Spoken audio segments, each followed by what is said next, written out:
Good evening. Welcome to our May regular school board meeting. In accordance with an act to implement provisions necessary to the health, welfare, and safety of the citizens of Maine in response to the COVID-19 public health emergency, as enacted to read Section G11 MRSA, Section 403, Article A, public proceedings through remote access during the declaration of a state of emergency to COVID-19 and for 30 days following the termination of that state of emergency, the regular board meeting will be held through Google Meet. The meeting will be live streamed and available for viewing at www.MSAD11.org. Members of the public wishing to make comment are invited to do so during the public comment sections of the meeting and may call area code 207-582-5346 or send an email to schoolboard, capital S, capital B, schoolboard@msad11.org. In addition to the regular public comment section at the beginning of the board agenda, an additional public comment section has been added at the end of the agenda to provide the school board with the ability to answer questions sent to them during the meeting. Call to order. Pursuant to subsection 403A of MRSA, Maine State Revised Statutes Annotated, we will now confirm that each member of the MSAD 11 school board can hear and be heard. We will do this by calling the roll. Members present are asked to say yay. We ask all members to listen and report any audio difficulties when the roll is complete. Becky Fless, yay. Veronica Babcock, Yay. Nancy Portier Brown, Yay. Linda Caputo, Yay. James Lothridge,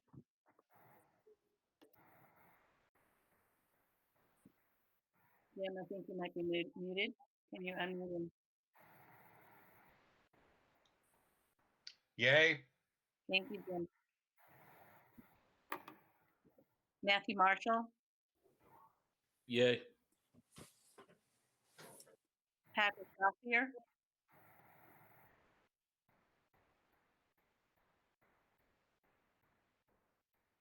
is Patrick on? Do we know, Carrie?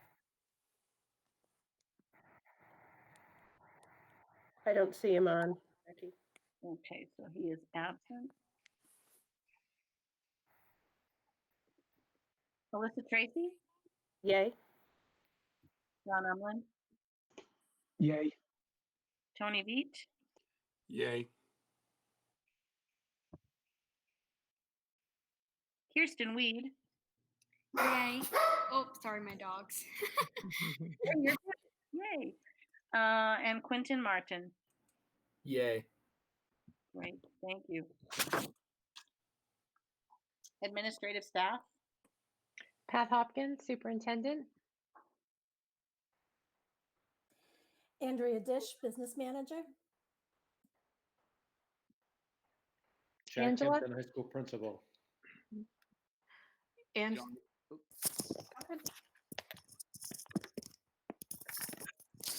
John Angela, Merrifield. why don't I call people? I think it'll be easier if I call. So Super. Angela, please. Angela Hardy, Director of Curriculum. Christina,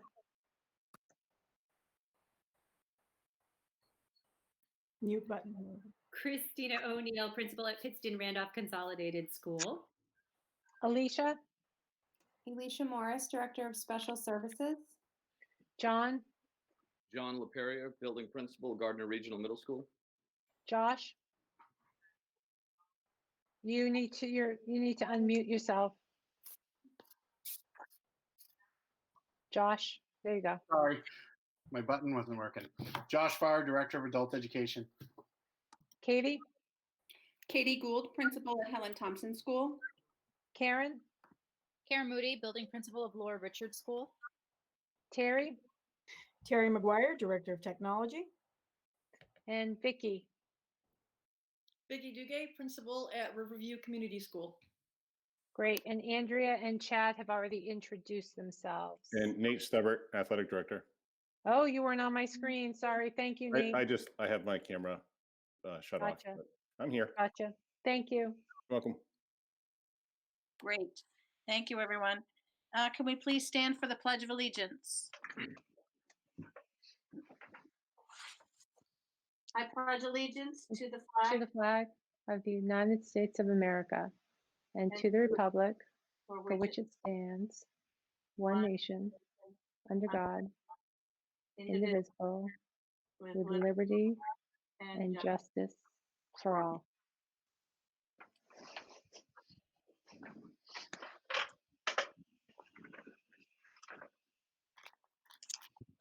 Public comments for items on the agenda.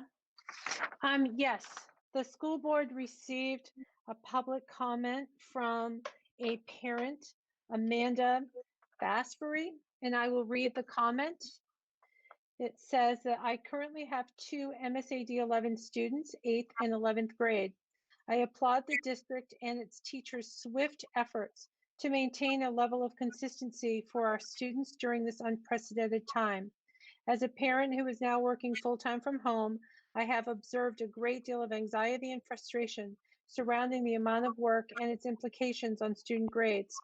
Knowing that many students are not participating in online learning or turning in work that is being assigned is frustrating for students who are putting forth the effort.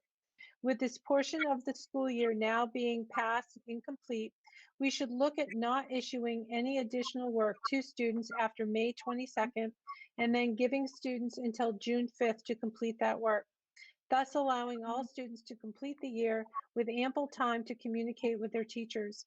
I additionally have concerns about whether or not that incomplete work will ever actually be completed, and with no ramifications for students that are not completing work, why should others be working hard to complete theirs?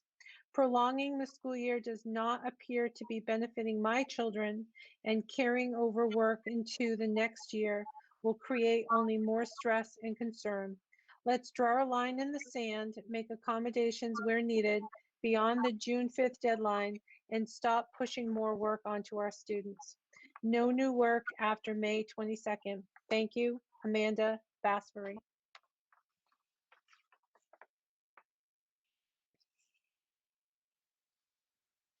That is the only email that I've received for public comment. Okay.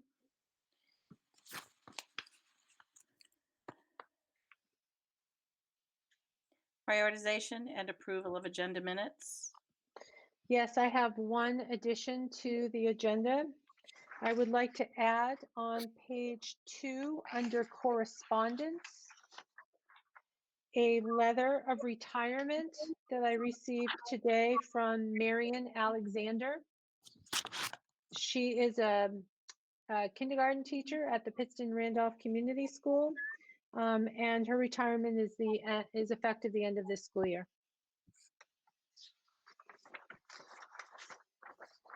Okay. May I have a motion, please, to approve the agenda as the established agenda format as adjusted, please? So moved. Moved by Tony, seconded by Second. Veronica. Okay. Motion by Tony, second by Veronica. All those in favor, I will go through the roll again. Becky Fluss, yay. Veronica Babcock, Yay. Nancy Porter Brown, Yay. Linda Caputo, Yay. Jim Lockridge, Yay. Nancy Marshall, Yay. Patrick Saucier, absent. Alyssa Tracy, Yay. Don Umland, Yay. Tony Veet, Yay. Kirsten, Yay. and Quentin. Yay. Thank you. I need a motion to approve minutes of the previous meetings, the regular board meeting of April 2nd, 2020. Motion to approve. Motion to approve the meetings from April. Motion by Alyssa, second. Second by Jim. I'll call the roll. Becky Fluss, yay. Veronica Babcock, Yay. Nancy Porter Brown, Yay. Linda Caputo, Yay. James Lothridge, Here. Matthew Yay. Mark. Yay. Thank you. Alyssa Tracy, Yay. John Umland, Yay. Tony Beat, Yay. Kirsten, Yay. and Quentin. Yay. Am I moving through the roll too fast? Is that okay for everyone? Okay, Good with me. thank you. Moving along then.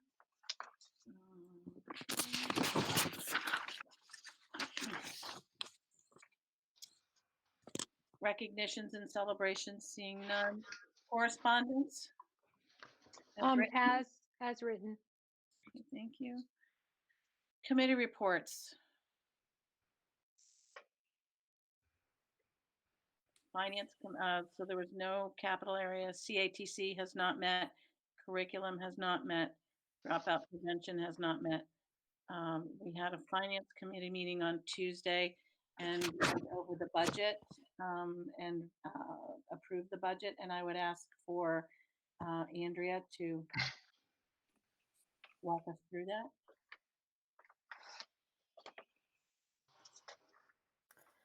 So since our last budget meeting, you have received an email from Pat. I have found an error in my spreadsheet. So I apologize for the error that I made. Fortunately for us, the error was in the district's favor. If you look at the worksheet that I prepared, at the very bottom of the worksheet, it lists last year's assessments for each of the 4 towns, therefore giving us the amount of increase for each year in the proposed budget. Unfortunately, my spreadsheet did not recalculate and it looked at the assessments from 2 years ago. So rather than what was presented at the Finance Committee on Tuesday night, those increases to the towns were incorrect. You have since received 2 new spreadsheets. The first spreadsheet will show listing, I'm going to bring it up in front of me, what the corrected spreadsheet would look like, the increase based on the comparison to last year's assessment. So if you have that spreadsheet in front of you, the overall increase to the 4 towns was minus 2.93%, or $292,000, $707.06. So after Pat and I discussed, we decided that perhaps this was a time for us to look at some of those positions that we were unable to add during our conversation on Tuesday. So Pat, I don't know if you want to chime in about what positions we're looking at, but we decided 300,000, and I will let her share with you the positions she decided or we discussed and based on the administrator's discussions. And then I will talk about the impact based on that addition to the budget. Does that sound? So, yes, thank you, Andrea. I'd like to step back first, though, and just for the audience and for all board members, as a reminder that the budget that was presented on Tuesday night and approved by the Finance Committee represented an increase over the current year of 0.69%, or a total of $177,865.92. And the document that Andrea just mentioned, the impact to taxpayers. At the time, we discussed the fact that the impact was going to be a little over $300,000 increase. So as a result of this correction, we're going from a $300,000 increase to taxpayers down to a decrease of $292,000. Okay, so that's a pretty significant spread. So at the finance meeting, it was brought up by a number of board members, their disappointment that we weren't able to build in a much needed elementary social worker, a much needed math coach, and a much needed literacy coach. So wanted to talk to you tonight about the possibility of adding those positions adding those positions to the budget. As we think about the impact of COVID-19 and the supports that students and staff are going to need when we return to school, we feel that those could be incredibly beneficial. If that money is added into the budget that you approve, that would bring the total budget to, there's a lot of backlashing. I don't know if there's someone's mic is on, but there's a lot of feedback. So I don't know if anyone has their mic on, if they could turn it off, please. So the addition of the 300,000, what that would do is it would bring your bottom line budget to an increase of 1.86, which equates to 477,865 and 92 cents. And what that would mean for taxpayers, that the impact for taxpayers would be spread across the 4 communities, a total of $7,292.94, which represents a 0.07% increase. So that's basically a flat impact to taxpayers. However, it's going to look different per town. For Gardner, we're looking at an increase in their share of $610. Yet for Pittston, we're looking at a 0.5% increase, which is the equivalent of $10,858. For Randolph, it would be a decrease of 0.67% or $6,389. And for West Gardner, it would be an increase of $2,200 or 0.07%. So we're hoping that we could engage in this conversation this evening and get some input and feedback from the board regarding our proposal. I just want to say, it's Veronica, sorry, I turned my camera off. I am so excited about putting those positions in. I think that while it still is an increase, it is a minimal increase considering the need for those positions. We needed them before COVID-19, and we're definitely going to need them after. So I totally support it, and I'm very excited about it. I have a question for Andrea, please. Go ahead, Jim. How do you come to these numbers? How did we get so skewed out of place with Pittston going up over $10,000, Randolph going down over $6,000, and Gardner just status quo? Explain that to me. So remember the assessment. No, I don't remember anything. Explain it to me. Sure. So the assessments are based on the valuation and the percentage of overall valuation. So it depends on the amount that each town's valuation increases or decreases. So I'm trying to bring up the spreadsheet. So if you look at the valuation, Pittston's increase was the largest out of the 4 towns between the last state valuation and this state valuation. Theirs went up 2.974%. The next one was 2.531%. So the way that the allocations are charged, it's based on your percentage of the total valuation. So it's according to state guidelines. So unfortunately, there's nothing that I can do or we can do about the amount charged to Pittston. It's their percentage of the 4 communities. What did you We've say our had percentage was increase? your increase was 2.974%. 2.9. Your overall percentage is 21.67% of the total. So in years past, we've had the same scenario where the other towns have decreased and one town increased. And unfortunately, to bring the town underneath or to see that one town see a decrease, you would have to whack a lot from the budget, far more than the overall increase to Pittston. It's not like I can just decrease Pittston's. I would have to decrease everyone's valuation. So it requires large cuts to be able to do that.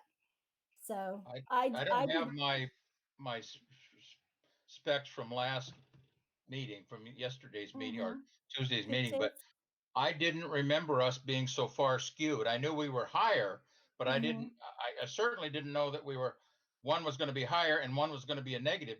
Everybody had an increase. Yep, everybody did, but it's the overall percentage of the increase, the amount that your valuation increased over and above the others.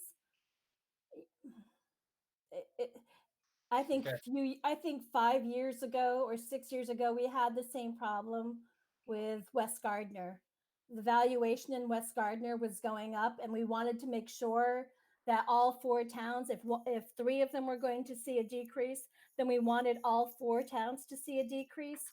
And trying to look at what we would have needed to cut to get West Gardner below any increase, it was hundreds of thousands of dollars. I have not calculated what it would take to get Pittston, what we would need to cut to get Pittston below 0, but we just can't decrease one town. They all have to be increased, decreased equitably according to state valuation. I don't know if that answers your question, but not satisfactorily. I don't buy it at all, frankly. I don't understand a negative in a situation where we all had a positive. Now one has a negative and one has almost nothing. And Pittston is taking up all the slack for most of the. So we'll talk about this later, but I'm really unhappy about it. Unfortunately, I hear what you're saying, and because it's guided by state statute, unfortunately, there isn't much I can do. The state statute is set, and so is the valuation of each community. So the percentage that I'm required to charge each of the towns is established that way. So can you send me your calculations on this so I can look at them and understand? Because I do not understand this at all. Absolutely. So you were supposed to send me something from last meeting and I didn't get it. The carry forward. Yeah, yes. I will send you that. Can I get both of those in a pretty quick hurry? I will send them to everybody. Okay. All right. Other questions or comments about the budget, please? Yeah, so this is John. I just have a quick question. I'm in total support of the positions, but the one concern I do have is we have no clue what we will be getting for state funding the following year, right? So what happens with these positions in coming years when we know there's going to be a downturn in state revenues? It's inevitable that state budgets are going to go down. So now we're adding positions that are, very needed. I'm definitely not saying that in any way or trying to insinuate that in any way, but it just concerns me that we're bringing on people in, like, where would we make those adjustments then in future years if there's a significant downturn? It's a good question, John. I don't have an answer as to where we would look for the money. If there is a downturn, which I agree with you, we are anticipating some type of curtailment, that will happen moving forward. There are so many moving parts to the budget that we would look at every element of it, depending on enrollment. That will play an impact. We just start fresh at the beginning of every budget season and look at everything that we have and make a decision and prioritize what we need. The risk does exist that we will say in a year, 2 years, that there are positions that we're unable to maintain. That risk is there. That's why we have probationary periods as well, so that we have the opportunity, should we need to reduce those positions. It's not necessarily ideal, but it is part of the process. I wish I had a better answer. We really need these positions, but I just can't guarantee, nor can I forecast right now what the budget situation is going to look like in a year, 2 years, 3 years. Thank you, John. Other comments? This is Linda. I totally agree with Veronica, and I'm very excited to see the positions back in the budget. I just wanted to say that I do understand what John and Tony are saying, but we have to think about next year. We have to think about the kids coming back and their needs. And like Pat said, things will work out with probationary teachers. Their school may look very different in the future with more virtual learning, which in some sense would be less teachers. So, I just think we have to focus on the students for next year. And I feel like this is a gift, getting this extra money, even though I know it's not extra. So again, that's my 2 cents. I'll stop talking. I have a statement here. When you get Hey, after Jim, can I go? Yes, Jim and then Is Matthew. it okay? All right. I agree with John. I don't think we might be able to, I think it might not be a bad idea to add a social worker. I think that's probably the most, but the others I think we should wait on. And I don't see I don't see it, the $300,000. It looks to me like we've just added in $300,000 to what we're asking the taxpayers to pay. I don't understand how we went from Thursday at 6.9% to today at 1.86% increase. I don't think we should. I'm opposed to it. And I don't like finding out. It should have come forward. And I realize there are mistakes made, but this should have come at the Finance Committee. Thank you. Becky, may I speak? May I address Jim? Yes. Yep. Jim, I only discovered the error yesterday morning at around 11 a.m. So if there was an error at Tuesday night's finance meeting, I certainly would have brought it to your attention. I apologize for the error. I'm glad that I caught it.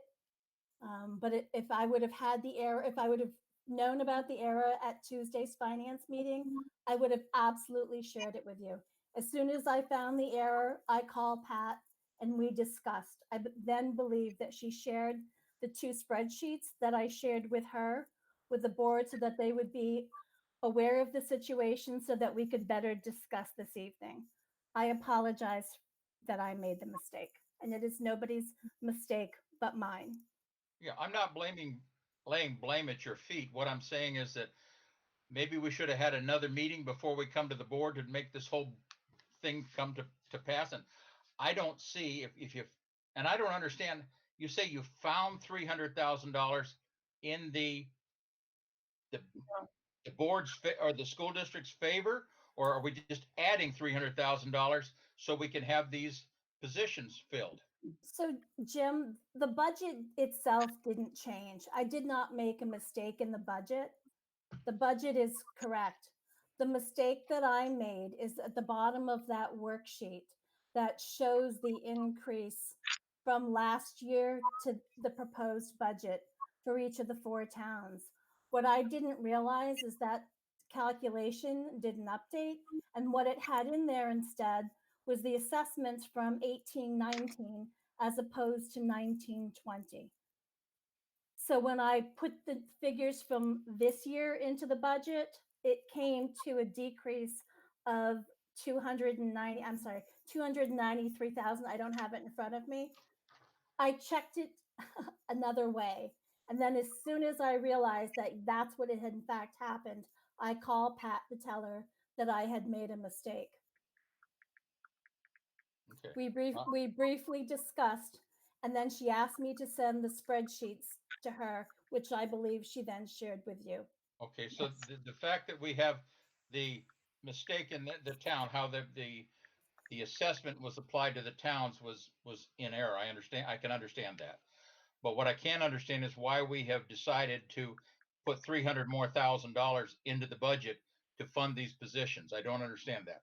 Jim, I haven't added any more. The budget has not changed since you last looked at it, or since it was last presented at finance on Tuesday night. I have updated the spreadsheet to show you the correct increase or decrease to each town. Based on the conversation at the finance committee meeting, I estimated the amounts that we would need for some of the positions that were discussed. And Pat named some of them. Also, we have a special ed position that's being added later in this meeting, and there really isn't enough from 2 ed techs to cover that position. So I'm actually looking at covering 4 positions with the increase of 300,000. So that is what the discussion is, but it has not been decided. Okay.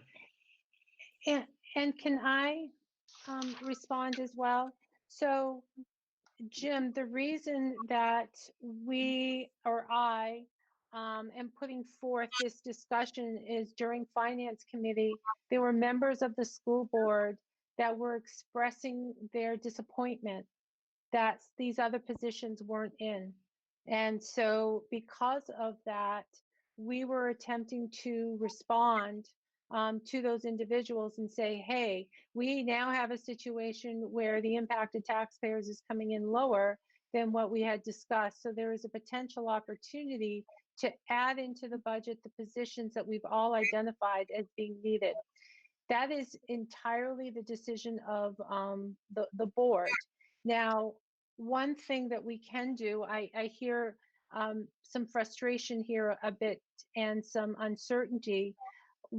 At the finance meeting last week, we indicated that we would need to schedule another finance meeting because we needed to review the adult ed budget and we still needed to review the food service budget. You do not have to take a vote on this budget tonight if you don't wish. If you wish to continue the conversation at next week, I'm hoping to schedule that finance next Tuesday, and you want to table it and move it to next week so that you can talk about it in a little more detail, that's the decision of the board as well, and that's perfectly fine. We can do that. I believe I'm absolutely in lockstep with John in that I don't think we should be increasing our budget this year because I think we're going to see some cuts. I would love to have these positions. I think a literacy coach is absolutely needed. The social worker, absolutely needed. But the fact is, I don't think this is the year to do it. And the social worker this year, I think it's probably, we bite the bullet and we do it. But I don't think we should go to the other ones because we don't know how the literacy coach, and I see heads being shook, but I don't see it and I oppose it. So thank you. Matthew? So Pat, quick question. The teacher that put their letter in for retirement, the kindergarten teacher from Pittston, was that something that was planned? Did we know that was going to happen, or is this just something happened today? That happened today. Okay, so the issue or the question that I'm going to have, and I brought this up at the finance committee meeting on Tuesday evening, was the suggestion that we we cut back via not attrition, but a position in West Gardner at Helen Thompson and for with a probationary teacher. Is that something that you've changed your mind about? Is that something that you're going to continue to suggest we consider? Where are you at with that? Do you know? Well, still in the budget, we have the reduction of 3 teaching positions. And so 2 of those positions are at Helen Thompson, and one of those positions is at Pittston. And one at Pittston is grade 3, and the one at Helen Thompson is grade 3, or both going into grade 4. And so by eliminating both of those positions, their class sizes are going to be comparable. If you add a position back into the budget, then you're going to have one school with smaller class sizes than the other school. So you would have one school with about probably class sizes of around 16 or 17 versus in another building, you would have class sizes of 23, 24.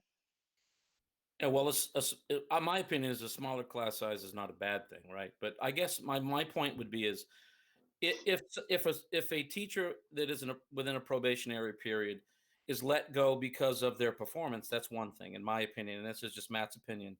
That's one thing. We should absolutely consider letting somebody go if they're not doing their job. But I am not a big fan of, and I do not support cutting a position with a probationary teacher to save money in the budget. I am not a proponent of that. I don't think that's a good idea. I think that we're smart enough where we could move teachers, or instead of cutting a probationary teacher, maybe offer them a position to go somewhere else to teach if we have class sizes that are disproportionate. So as it sits right now, I am not in support of that part of the budget. Now, I know this is sort of your baby. You deal a lot with the probationary teacher stuff and all of those decisions, but it is part of the budget. So it does have something to do with the school board and the decision that we make. So I'm just not in support of cutting a probationary teacher for no other reason other than budgetary issues in any budget year, period. And so to respond, the high school position that's being eliminated, the person in that position is also a probationary teacher. Okay, so we're not talking about a probationary teacher only at the elementary school. We're talking about one at the high school as well. And I just can't talk about individuals and the reasons why an individual may be selected over another individual. Those are personnel matters. And so it's just not a conversation, Matt, that I can have here publicly as to why we've selected who we've selected, or whether it's based on only a reduction in class sizes or whether it's related to other matters. I just can't discuss that. Oh, I get it. I understand absolutely, but I'm uncomfortable making any decision without knowing. It bothers me. But You I have can't somebody- tell you. I understand, but when you have somebody that you hire and they understand that it's a 2-year probationary period, correct? It was a 3-year probationary period. It's decreasing to a 2-year probationary period. So let's just say 2 years for all practical purposes, and they do everything that they're asked to do above and beyond. They do a great job. They hold up their end of the bargain. And then due to budget issues, we just say, no, thank you. I just don't think it's fair. And it's just, and I realize that in the state of Maine, it's an at-will state. You can let somebody go for any reason or no reason. And I understand that, but it bothers me that we're talking about hiring other people in other positions because of the budget, like the special ed teacher, a social worker, and one other position, but we're talking about potentially axing, and I use that, I don't mean to use axing, but doing away with a probationary teacher that I don't know whether they've done their job or they don't. Only you do. But my point would be, if I don't know, it's hard for me to make that decision. Well, and that's where it comes with Matt, that the administrators work collaboratively to make that decision, and that you charge me and you hire me and employ me to make those decisions. And so, we can continue to talk about that. The positions that we're discussing here with the reduction in classroom teachers, that's different from special ed and the needs for a special ed teacher at the middle school. There are different requirements there in terms of legalities for contacts, the number of contacts, the case management that those teachers are responsible for. And so that proposal has nothing to do with the reduction in the classroom teachers. The addition of a social worker, again, that's a need that's not being met. And we are concerned with our students returning in the fall and the need for some additional supports. That has nothing to do with the classroom position. And then with the coaching positions, those are needed positions to support our staff. And again, that has nothing to do with the decline in enrollment, which is resulting in a decline in classroom teachers. Now, you guys absolutely have the authority to, of course, add back in additional teachers if you want to have the smaller class sizes. If you do that, we very carefully administratively looked at class sizes across the district, and we tried to make sure that they were comparable. If you add one position back in, now they're not comparable between Pittston and Randolph and Helen Thompson. You're going to have one school that will have much lower class sizes than the other school. So if you don't want to reduce teaching positions due to the decline in enrollment, then maybe you're looking at adding back in 2 teaching positions and not just 1. Yeah, I see your point, Pat, but like I said, I just don't, we go out and we hire teachers and we put them through this probationary period. And at the end of the day, in this instance, because it is part of the budget consideration, it is sort of on us to decide whether we want to approve it or not. And by approving the budget, we're basically saying this, both probationary teachers, as far as I know, due to budgetary constraints, are down the road. And I have an issue with that. That's all. I'll stop talking. I hear you. And Matt, just to be clear, and I know you and I've talked about this a little bit, that's a term in negotiations called riffing. It's the last in, first out.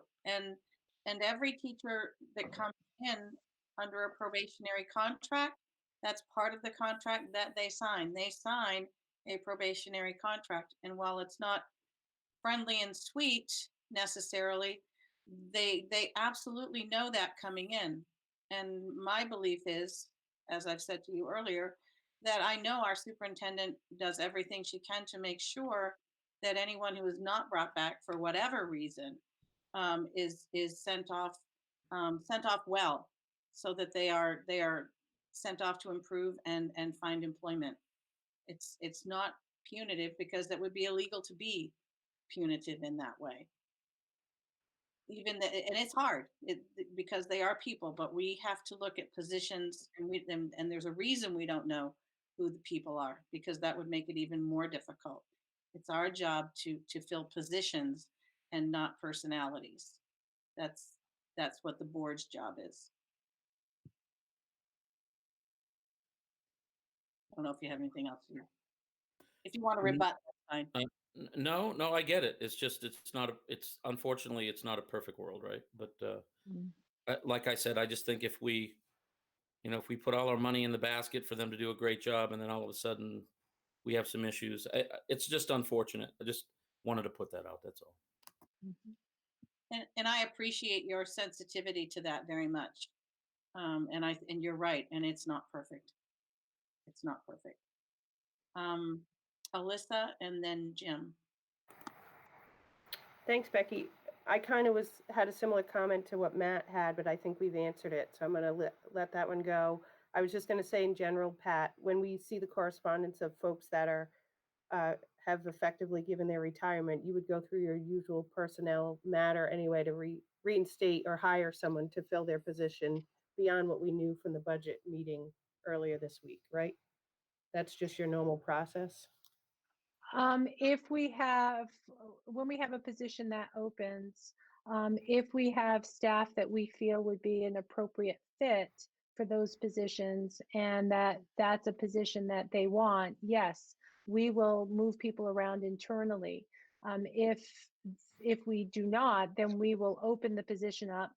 We will allow current staff members to submit letter of interests, and then we will accept applications from outside the district as well. Does Perfect, that thank answer you. your question? It Okay. does, yep, thank you. And then I was just gonna comment, I know to Jim and others' comments about the math, I was just pulling out Tuesday's math to kind of look it through, and I was on the Randolph Town website to look at things, and I can appreciate having been through the same situation, Andrea, when a formula just doesn't work, and unfortunately, that's where we're at. So I just still want to give kudos to the folks that were, again, inventive and just coming up with a way to satisfy what we did ask for. And I think we can talk about it more. I don't think I'm ready to vote either, but I think now we've got more of the details. So thanks, Becky. Jim? Yes, can you hear me? Yes. I agree with Matt that I am not in favor of using, or not using, but cutting a probationary teacher just because of a budgetary need. When we hire anybody, we make a commitment to them that if they're going to, I feel, if they're going to do their job and do it well, we will be hopefully taking them for the many, many years to come. They will be working for the MSAD11. If they're not working out, that there's something that doesn't click, then that's fine. We have the opportunity to say it's not a good fit. You move, you can find, we'll help you find, we'll give you a good recommendation, but we're not going to rehire you here. But because we have a restriction, and then at the same breath, we just added in, we're talking about adding in 3 or more additional positions. And I know they're needed. I'm somewhat flexible on them, but I think this is not the time. I'm not ready to vote on this. I agree with Matt. I don't think we should, with the opportunity of one person giving another resignation letter that we weren't anticipating, is there any way we can adjust staff? Maybe not that would, maybe we can bring a teacher from West Gardner to Pittston or vice versa. I don't know, but I think there's an opportunity there. Put that, I don't know what they are or who they are. It doesn't matter. If we can keep them on board, if they're a good probationary teacher, we want good teachers for the future. So that's my feeling, and I'm not ready to vote yet. Thank you. So I would suggest that we table it. I was going to propose tonight that we have a finance meeting next Tuesday night to discuss adult ed and the food service budget. So we should table this and continue the conversation there. I will just add as a reminder that all the decisions made or all of the recommendations made to the board regarding staffing levels were based on your class size policy. So if you are feeling differently about your class size policy and feeling like that shouldn't be taken into consideration when we're building the budget, then that's a conversation that we need to have, because it was administrators' intent to abide by your policy. So that's just something for us to kind of keep in mind and then talk about moving forward. Because we certainly don't want to put staff through this either if you have a different feeling about the policy that you've established. Okay, so Becky, I would recommend that we table this until Tuesday, given everyone's feedback. That seems fine with me. Okay.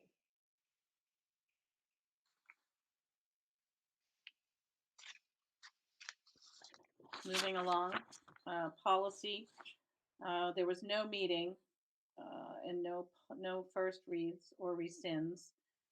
There are some policies for a second read. May I have a motion to accept them as a group?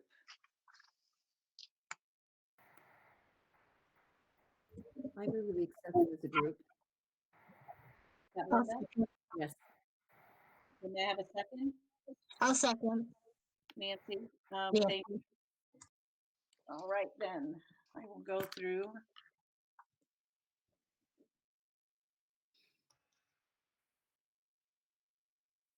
The policies. Okay, Becky Fless, yes. Veronica Babcock, Yes. Nancy Fortier Brown, Yes.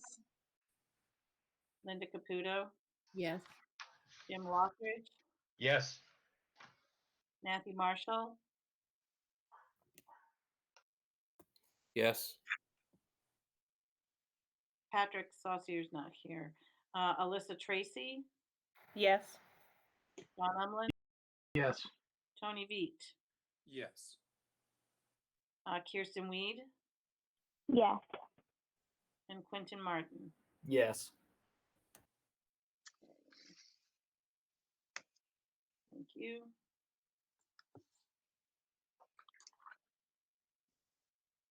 Let's see. Student representatives, no meeting, no meeting. New business. Becky, Yes, ma'am.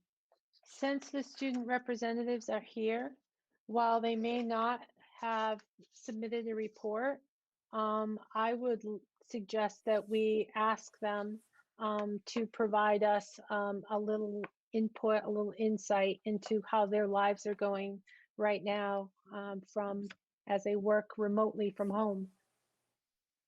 Is that okay? That's a great idea. Kirsten, would you like to go first? Yes, sorry. So I would say I found it quite challenging. For the first week, first couple weeks, I found that I was getting more work than I had during school.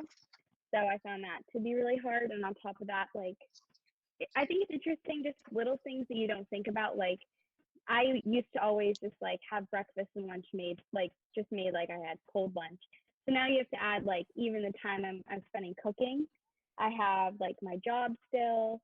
I've been applying for a lot of scholarships and like I've had to figure out everything for college. Like this time is like really stressful on top of the whole virus. So add that to like the work. First, it's been really challenging. I've talked with quite a few, at least seniors, that are feeling very similar to the way I'm feeling. Like I understand for us, like at least AP classes, like we still are having the exams, so I understand why we're still getting work. But at the same time, I'm struggling with like in my other classes, I feel like I'm getting a lot of busy work and I'm not really learning anything productive. And so I'm just like giving a video and then answering like a few questions about it, or quite a few questions about it, things like that I just don't really find to be productive to my learning, in my opinion. And I know a lot of other people feel the same way and like on everything still. So it's been really like you can't exactly like, just go and have a conversation with your teachers all the time. Like if you have a question, you have to email and wait for correspondence back. And so it's just like a lot more of a process. So I found it quite challenging. And then on top of that, talking with a lot of kids, like, because I've been in a lot of group chats with other colleges that I've been interested in. And some kids are just having like pass fail classes. If they were like passing before the epidemic happened, then they are just fine for the rest of the semester. I know some schools aren't even like having work. So it's been difficult to manage all of that. And on top of like, I know, again, talking to a lot of other people, like mental health is a really difficult thing for a lot of people right now. So finding like the motivation to, do all of that homework and stuff, it's kind of like, so we've gotten so much kind of taken away from us. But then the one thing that we already struggled with before, homework and a lot of work was the one thing we still have. So it's just hard, like not really knowing. I know like there's no graduation plans now, but like knowing, our last sports season got taken away, our prom, our snowball, everything just to get taken away, but then still have like the loads of work that we have. it just kind of gets a little frustrating, and it's hard to have motivation to do work to the same level. And with it, but like I understand as a district, you guys have, you know, requirements you need to meet. And so I totally get that. And I know teachers are doing the best that they can. So like no judgment there at all, but just from like student perspective, it has been really challenging.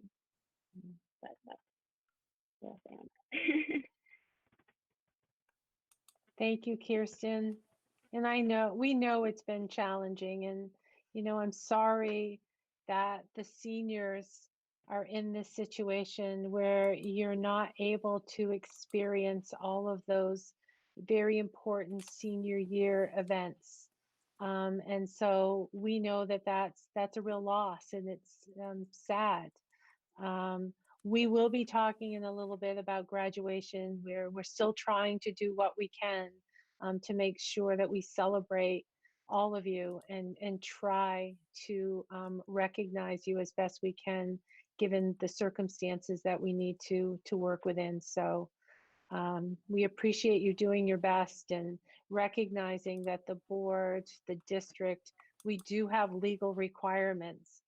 Staff are working as hard as they can. Yeah. This is new for them too. It's really hard, you know, and many of them are learning for the first time how to instruct over using a video, creating a Google Classroom. And then they have children at home that they're trying to help provide their own education, or, you know, so we're all kind of in this situation. So I'm glad you're doing okay. I'm sorry that it's really stressful. I hope your work is still going well, and that that's a little bit of a release for you. Yeah, for sure. And I'm really excited because I have college all figured out. So that's kind of less Good. stressful for me. I know where I'm going, and that's Good. a big weight off my shoulders. But yeah, and I know is senioritis thing, it's like amped up times 100. So Yeah. that's also been hard with it. Yeah, we understand.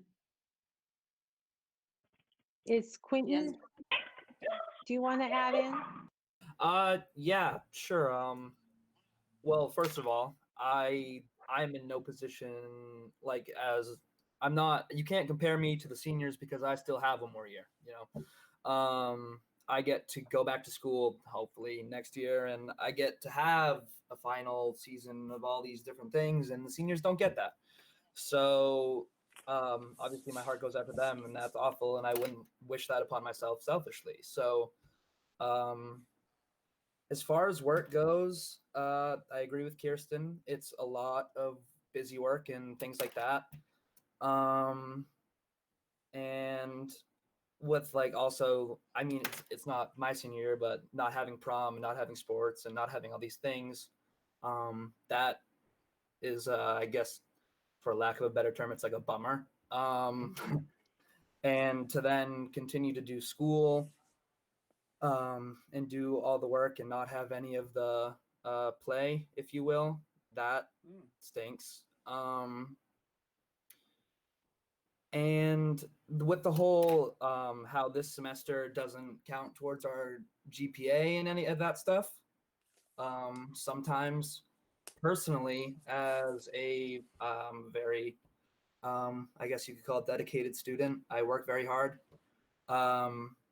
Sometimes when I'm doing all of this work and I know that it doesn't mean anything, well, it's not that it doesn't mean anything, because I know that education is very important, but at the same time, when I'm doing all this work to keep my grades up, that I take pride in having good grades, but if they're not the grades that I'm working so hard for, if they don't count towards bringing up my own GPA or boosting my class rank, that sort of thing, it's just hard to motivate sometimes. But it's just a crappy situation. There's just nothing. I understand that there's not really much we can do. We are just, is you just have to keep going. you got to keep on keeping on. And yeah, I guess that's like where I stand on all of that. Yeah. Yeah, you're right. We just have to keep on keeping on. It is a crappy situation. And everyone is working hard to do the best they can to try to get through it. I appreciate you working hard to still stay focused on your academics. It is important, and you will be the winner. As time goes along, you will see that it was worth your time to remain dedicated and vigilant with your academics. So. And it is hard to do, but I think Pat, you're right. It's important whether this semester counts or not. It's really important for your next steps, what it is you want to do in the future, and the information that you're learning as you're participating in your classes even now. That information that you're taking in is going to be important for your future, even though it may not feel as though it is. Yeah, of course. I get that. I wasn't. I didn't. I don't think it. Yeah, I didn't think you were complaining. I think that you're doing it. So, thank you for being good sports.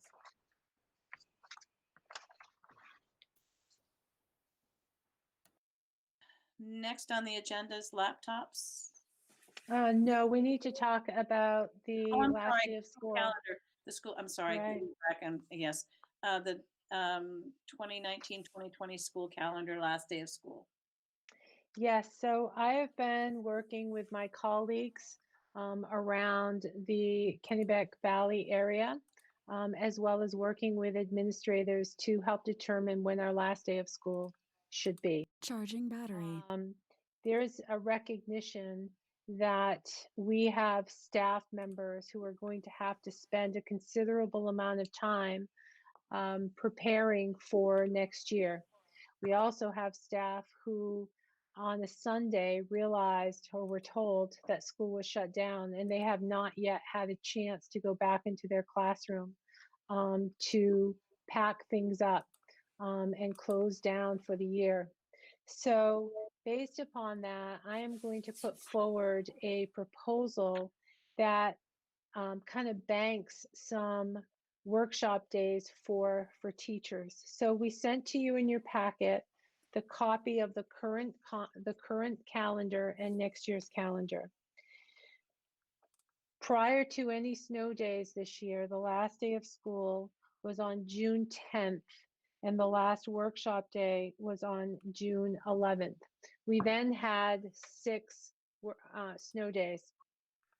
What I would like to propose, and again, administratively, we've discussed this, is that for seniors, the last day of instruction would be May 29th. Then the seniors would have the first week of June to kind of finalize their work, wrap it up, finish it up, do what they need to do. Everyone else, the last day of school would be June 5th for new instruction. Then on the 8th, the 9th, and the 10th of the following week, that would be a time where students who still needed to finish work could work with their teachers to complete assignments. That's when the laptops could be handed back in. If there were any materials that students had that were at school, they would be able to collect all of their items. And so that the official last day of school would be the 10th. We would then have teacher workshops on the 11th, the 12th, the 15th, and the 16th. And we have yet to design those days, but we'll be working with representatives of the Teachers Association along with the administration to look at the type of work that needs to be done to close out this year and again to prepare for next year. We don't know what next year is going to look like, but we do know that students will not have been in school for 6 months. There's going to need to be time to analyze the curriculum and to look at what standards were not met and how do we determine which standards need to be pulled into next year's curriculum. So some of that work needs to be done. Would look at waiving one workshop day for teachers, not for our hourly employees, but for teachers, in recognition of all of the work that they had to do immediately to teach themselves how to create classroom instruction remotely. There were many who had never videotaped a class. They didn't know how to do Google Classroom. A lot of that work happened on their own time outside of the school day, because once we shut down, the teachers were prepping and preparing almost immediately. We had packets out to families 2 days later. So all of the time that they spent teaching themselves, a comp day would help recognize their time. That would leave 2 additional workshop days that would be carried forward to August. And so presently, next year's calendar shows that teachers and staff would return on Wednesday, the 26th of August. I would propose that they return on the 24th. And so they're here the 24th, the 25th, 26th, 27th to give us 4 days to do preparation.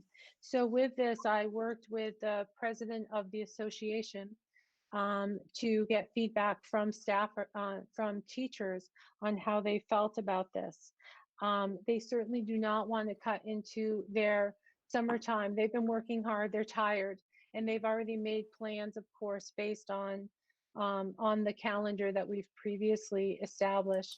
But we believe that carrying forward just the 2 days into August would be respectful of our teachers, their need for a summer break, and will still be provide us the additional workshop and times that we need at the beginning of the school year to make sure we're prepared for students and staff to return. So that's my recommendation. And can I add one more thing? Sorry, Becky. It is essential that the board, that you vote on the final day. I have to send that vote to the Commissioner of Education and ask for a waiver, because technically this means that students will not be in school the required 175 days. So the commissioner will give us a waiver, but we also have to be able to explain the number of days that we are not going to be providing instruction. So kind of to respond to the parent who expressed some concern about the length of time that we're providing instruction, I think it would be difficult for me to explain and get approval to end instruction for students as early as May 22nd.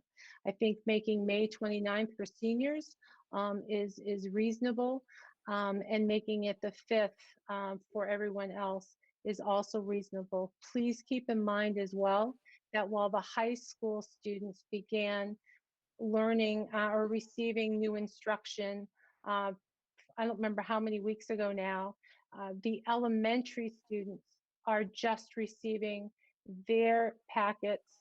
They received it this week. So to shut off new instruction in 2 weeks would be, I think, do a disservice to our elementary students. And it would be really unfair to our elementary faculty and staff who work so hard to pull that new instruction together. To have that in place for only 2 weeks would be unfortunate. I don't know if there's any administrators who would like to add to my comments. Okay. Board members, any questions, comments? I did have a conversation with the parent who wrote the email to us, and her concern is the sheer, and I don't know because I'm not a parent of, well, I am a parent of a high school senior. Her concern was the sheer volume of emails that her kids are receiving, and that they're just really not accustomed to doing work that way. And having one student who's a really a strong student and and very much worrying about wanting to have 100 average in every class. So balancing 150 emails a day, and then the other child who is less of a high achiever, having the same. So one feeling stressed by the overabundance, the other feeling buried by it. So it's the yin and the yang. And I don't know if I wouldn't pretend to have an answer, because I'm not the classroom teacher, but I don't know if there's any way that the building administrators of these two kids could uh, just be just have knowledge about that. And I don't know if there's anything that can be done. I would encourage any parent whose child is struggling, whether it's struggling with the workload, the type of work that they're receiving, absolutely reach out to your children's teachers or reach out to the building administrator and speak to them directly, and they can help support the family and the students. I know that teachers and administrators are doing their absolute best to support all families, recognizing that it's a difficult situation and each family has a um, unique factors that they're trying to deal with in their lives. And so all of the administrators and teachers, to my knowledge, have been very, very supportive. So any parent who's listening, that's the route that I would encourage you to take. And would it be appropriate if they send an email to the instructor to also CC the building administrator, just so that if they wanted to be having a conversation, they could be doing that? Or Absolutely. Absolutely. great. Thank you. Thank you for that. Jim, you had a comment? Yes, I've watched two of my daughters who are both teachers go through this process, and one on the telephone, one in person. But they have, not just they, but all teachers that have gone through this have done a phenomenal job to get on board with either new education or enrichment. And it's a tough, tough thing. I have no problem with any type of reward as far as one less day, 2 less days of these of their in-service days. I think we do whatever we can to work with them, because I know I watch my daughter here probably spend for the first 2 days getting all their packets together, probably about her husband and her both working, just stuffing papers, probably 10, 12 hours for 2 days in a row. And it's a hard job. So I kudos to all of them, all teachers. So thank you. That's the only comment I have. I like the schedule that Pat's come up with. I think it's a good one. But the more we can do for these teachers that have done so much over and above board, we should do it. Thank you. Alyssa, you had a comment? Thanks, Becky. I'll second what Jim just said as well. I have 2 children in home with me and 2 in college doing this remotely. So got a broad spectrum from pre-K to 4th year pharmacy doctorate to give perspective. And it's been quite amazing to see like the pre-K kids get on with their instructor and do some moving and reading, and then actually get back to finishing the alphabet, right? Which seems so instrumental, but you just assume kids get that, right? And then my 5th grade student who kind of just took to it really well, but she's that student anyway, and I get that, and I can appreciate that the teachers are not only emailing them, but emailing the parents as well to say, here's what we're planning. And that's gone really well, just to know what we're expecting. And she can kind of manage that on her own and reach out if she needs. Um, Lastly, I would just say I appreciate again Pat's thoughtfulness in this whole schedule. I think it makes sense. It's kind of the only area of normalcy for a lot of these kids to think school still goes to June, and these are the things we need to learn. It's hard to say it is normal under the circumstances. I get that, but I think if we can try to at least make them feel like they've accomplished what they needed to at the end of this year for this school year, that will help us to whatever we get to for the fall. So thank you for that. Thank you. And the sheer volume of extra steps that all of these things take. It's not, you know, people stand in front of the class and present is not happening anymore, which our kids are so accustomed to, and our staff as well. So all the sheer volume of emails and phone calls and Google Meets and all the extra time, I can't, kudos to all of you, and I can't even imagine where your energy comes from. It's exhausting. I'm believing it's exhausting, and I'm very appreciative to all of you for hanging in there. So we need to vote.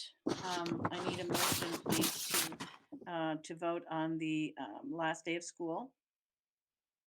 I move we choose the last day of school as articulated by Pat, the superintendent.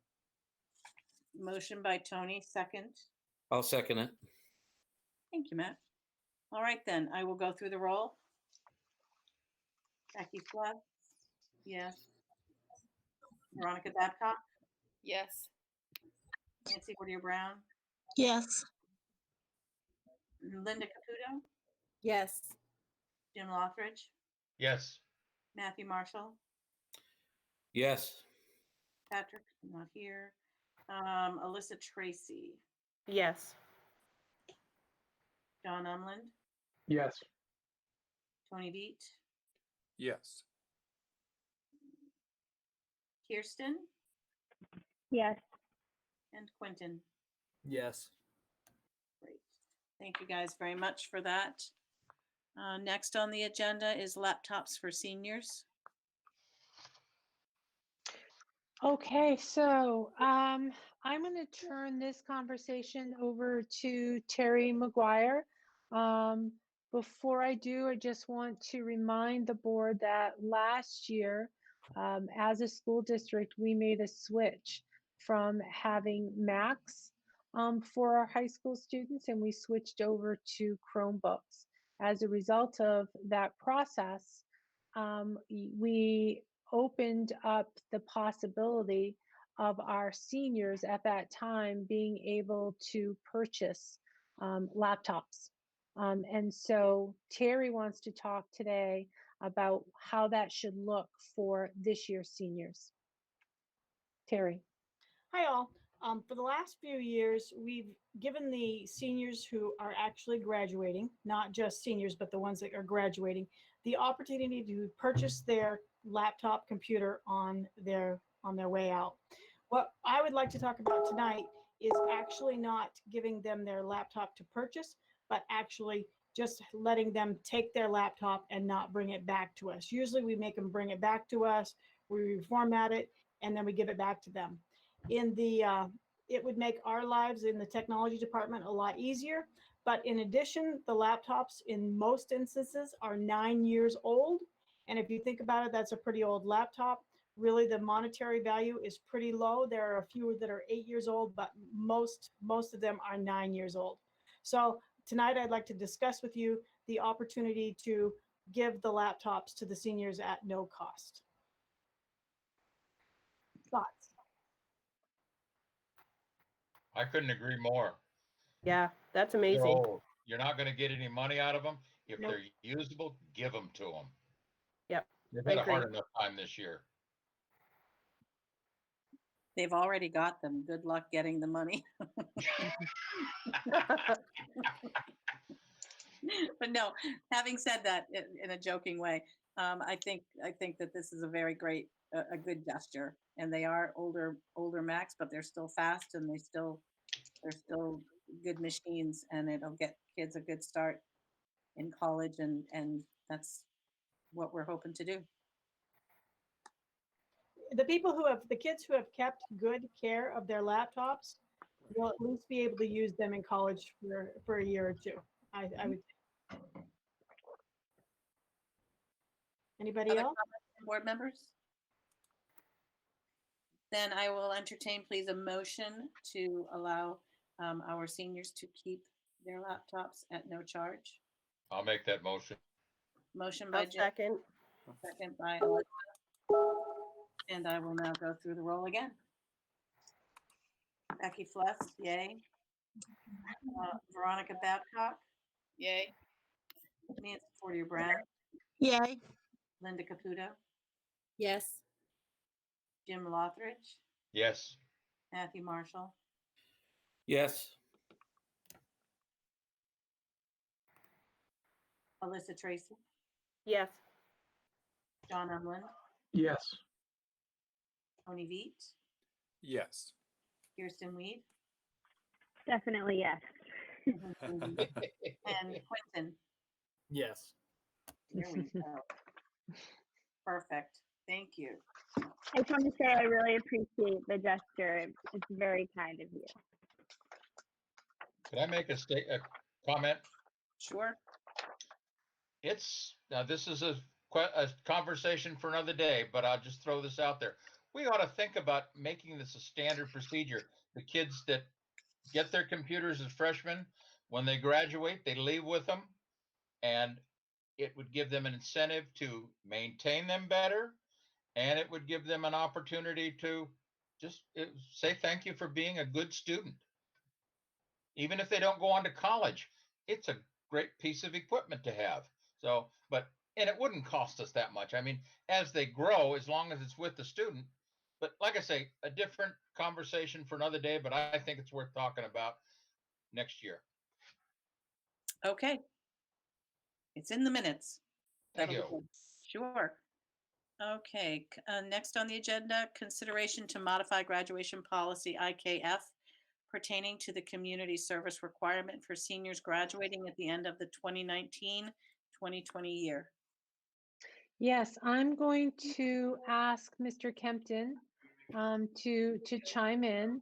But as Mr. Kempton is working with his students to help ensure that they are ready to graduate and they've met all of the graduation requirements, the policy regarding community service is becoming a little bit of an issue for many of our students because they do not have the ability to perform community service right now because of the stay-at-home order.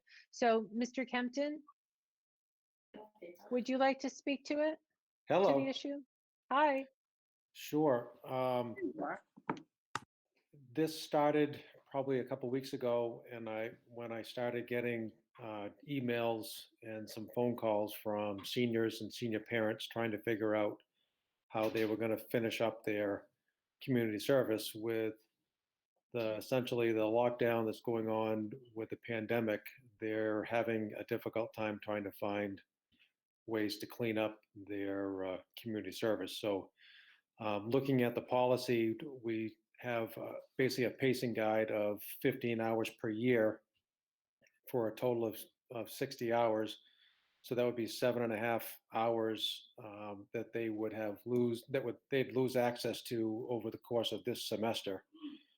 So my thought and my recommendation to the superintendent was to eliminate that out of the current students' requirements.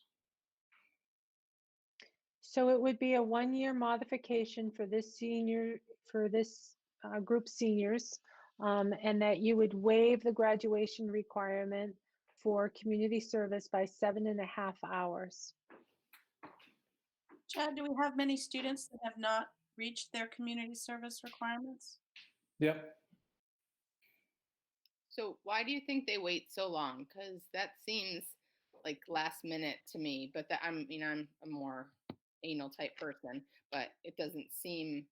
You give them plenty of time; they know it. It just, I think we should do it. I'm just curious why we have so many. We have kids that have over 2,000 hours. And really what I find, my perception is that kids that do it and like it go crazy with it, and we'll have a number of seniors, like we always do, graduate with 100 or more hours. And some it's, doing it grudgingly, or they put it off because they've got, they prioritize other things to do, or maybe they, have a more difficult time finding opportunities that they like. I'm not sure in regards to that, but it's really, they either do it or they don't. We have a lot of kids that will come in after before their freshman year and have the majority of their hours done. and then they build off of that. So that's giving them the benefit of the doubt. The 7.5 hours is to cover this semester. If they were keeping pace with their hours in previous semesters, then they would have around 52.5 hours if they were a 4-year student. And so that was where the 7.5 came from. Thank you. How many students are we talking about? I have the list over in my office, but I'm not in my office, so That's okay. there's probably 20-ish. Okay. Okay. Let's see, somebody had a question. Oh, Tony, I'm sorry. Yeah. Hey, thanks. So I know this is a 1-year adjustment we're making, and I guess that would sort of presume that we would be, well, we would presume that, you know, freshman, sophomore, junior classes would be able to make up that 7.5 hours in the future. I don't know, I just want to kind of recognize they would be compressing their time, which is fine, it's what it is. What if we run into this kind of situation again? I guess we would just revisit this and adapt this yearly if we need to, or again in the Yes. future. Yes. Okay. All right. I would think so. Yeah. And I would be fine, Tony, with having this for the current students to reduce, you know, to basically base their community service hours on 7 semesters versus 8. Right. And that way it's for everybody that, you know, we're taking that off their plate. It's a difficult thing to do given the circumstances. So everyone's would be based on 7 semesters versus 8. And the incoming freshmen would regain that full component of the 8 semesters at 7.5 hours per semester. Yeah, that makes sense to me, and I'd be supportive of that with the equity piece, the parity piece in there. Certainly, I want to support students with giving back to the community. I think there's a huge value to that, and maybe figuring out, you know, virtual ways to give back. I don't even know what those are, but certainly that, again, that parity piece makes I think makes a lot of sense to me.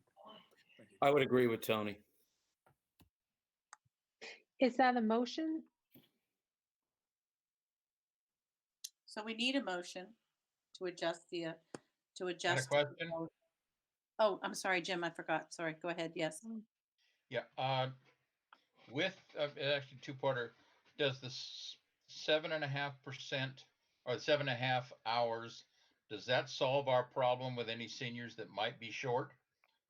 And second half part of that is, are there any seniors that won't graduate with the 7.5 hours added in or deducted from the requirement?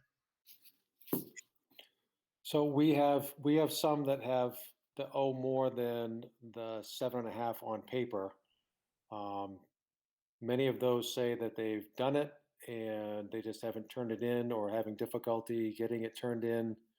I made a phone call to a local nonprofit today and talked with a representative there, and they're going to send me a copy of one of our seniors' community service hours. And as a result of that, they're going to be well over 100. They just put off turning in their work or documenting it. So it was just a matter of them doing a lot of community service, but just never taking the time to document it. So there are kids that have more than the 7.5 hours, but we're working with those kids to get their hours documented. And then those that aren't, that need hours, we're working on ways to get them some community service hours with, you know, doing things outside, maybe raking a neighbor's lawn, or stacking some wood, or, you know, helping out in the neighborhood. So, Okay. I just have a problem with, and it, to Veronica's statement about questions about why haven't they done it, but the fact is that unfortunately there's an awful lot of human nature that causes us to postpone doing things. Those that are, it helps if you're a type A person who really jumps in there and gets things done. But many of us, including me, will tend to procrastinate. And so I would be concerned about, you can get things done at the last minute, mop the best possible, but I can't imagine we would ever, at this, under these conditions, not graduate a student because they hadn't got all of their hours in. That's the only comment. Thank you. Other comments? Yeah. Hey, this is John. Real quick, is there a way that we can word this that in the event this pops back up in the fall, winter, that we wouldn't have to address it again for next year's class as well? Or the incoming freshmen, sophomore, juniors, et cetera? That we would give discretion to Mr. Kempton or Superintendent Hopkins to be able to make this adjustment if this sort of remote, quarantine goes on again.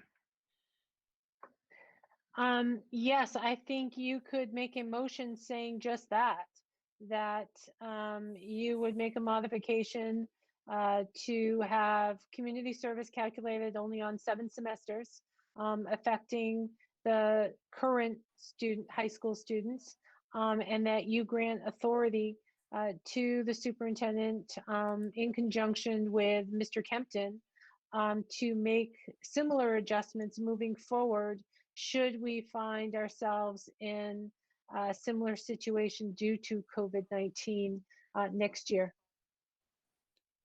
I would make that motion. I make that motion. Yeah, I will second Tony then. Okay. Any other questions or comments? I just have a clarification. Are we making it just for the graduating class or for all classes? All. Okay. All. Okay. Thank you. All right then. So we have a motion from Tony and seconded by John. Okay. All right then. Becky Fluss is yes. Veronica Babcock? Yes. Nancy Porter-Brown? Yes. Linda Caputo? Yes. Jim Lothridge? Yes. Matthew Marshall? Yes. Alyssa Tracy? Yes. John Umland? Yes. Tony Veet? Yes. Kirsten Weed? Yes. And Quentin Martin? Yes. Great, thank you. All right then, moving along. Consideration to create a new special ed teacher position at Gardner Regional Middle School in the 2021 school year. I will turn this over to Alicia in just a minute. A reminder that we discussed this position at the Finance Committee meeting the other day. Generally, I don't pull out these new type of positions that are being built into the budget. I don't pull them out separately. However, understanding that the budget is not going to be approved by taxpayers at least until sometime in July. This is a position that we need to be able to begin advertising for in order to find suitable candidates for the position. So that's why I'm singling this out and treating it a little bit differently. But I would turn it over to Alicia for her to discuss why this position is being requested. So I am requesting this position because in the past we've talked about points of contact for special ed teachers, case managers being capped at 35, and that is per state regulations. Case managers at this point at the middle school are in the very high 20s, 28, 29. We do have a teacher in the 30s. That is without any new referrals or move-ins. And most of the time, students go between case managers. So even though a teacher is case managing, if that child sees another special education teacher for service, it's counted on that teacher as well. So even though caseloads may look like 28, 29, points of contact are in the mid to upper 30s. And again, we can only have 35 points of contact legally. So bringing on an additional special ed teacher would bring those points of contact down. Any questions? Questions, comments from board members? I have a comment. Go ahead, Jim. I don't think we have any choice. I think it's mandated, and this is, we just can't not fill this position, and we better get it done now because there's a need right now. It's going to be especially next year. So I think it's a good idea. Other comments? Then I would entertain a motion then to create a new special ed position at the middle school. I make a I'll motion. move. Okay, I'll second. Motion by Veronica, second by Jim. And here we go through the list. Becky Fless, yes. Veronica Babcock, Yes. Nancy Forty Brown, Yes. Linda Caputo, Yes. Jim Lothridge, Yes. Matthew Marshall, Yes. Alyssa Tracy,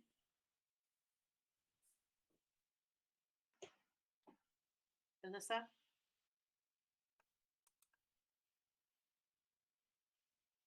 I'm not seeing her. Does anybody see her? No.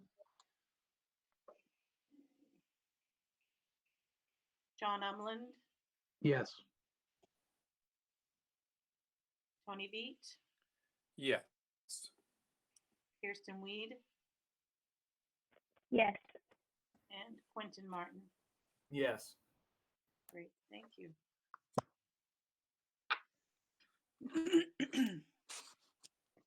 Next is the board chair's report. The only thing I have is the superintendent's annual evaluation, and by statute, we don't have to do it every year. And I'm wondering if during this particular time, when we're not in person and when we're not when business is not as usual and people are working so hard, to ask administrators and others to evaluate the superintendent with all the other things that they're trying to do to get through the year. I'm wondering what your thoughts are about foregoing an evaluation this year. I would entertain your comments.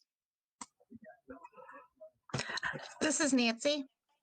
I feel like we can. However, I feel like if we did do one, it would be very favorable to her, to Superintendent Pat. So whatever you folks think is best, I'll support. Other comments? I agree. Yeah, Oh, sorry, Veronica. No, go ahead, Tony. Go. Thank you. I agree with Nancy. I'm comfortable with putting that off, or however we look at that. I don't know if we'd say it as a postponement or just cancel the evaluation this year. I do have a question. How does Pat feel about that?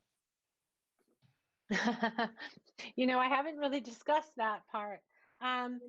It's really entirely up to all of you as to what you want to do. I have felt supported by the board in the past.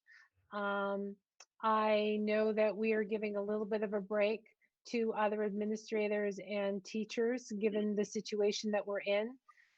So it would be a nice reprieve given all the other work that we do, but at the same time, I understand that I am your one employee And it's really important for you to be able to provide feedback to me. So I will honor and respect any decision that you make. Veronica, you're next, right? I was going to say something. No, I was just going to agree with Nancy and Tony. I think for this year, under all the circumstances and the extra work everybody's doing, that it's not really necessary because Pat is doing a really amazing job. So, thank you. Matthew? Yeah, I think we should. And I say that because I think that a lot has happened over the past 2 or 3 months. And I think that to put that off and make it part of next year's evaluation would not necessarily be a pain in the neck, but I think it would be a little bit of a disservice. I think giving some positive or negative feedback would be great. I don't foresee any negative, frankly, but to ask folks to provide something brief that doesn't really take that much of an effort, you know, I don't think it's really would be all that hard. The work is on us, right, as a board. And I've got time. I don't know about anybody else, but I do.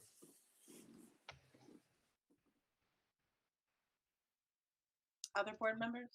I have a I've not. comment. Oh, go ahead. Go ahead, Tim. No, I was go going to ahead, say Linda. I've not done one. So is that the usual, Becky? I assume we gather documentation and provide it, or what is the process to Well, go through that? what happens every year, and I am not a proponent typically of not doing it. I believe that it's good feedback for the superintendent, and I think it's also part of what the evaluation is that Pat creates for us a lengthy document of the things that the accomplishments that she has and the projects that she's worked on throughout the year that we may or may not see because we're not in the buildings every day and we're not sitting at her elbow every day. So I am not typically a proponent of not carrying out this particular piece of work.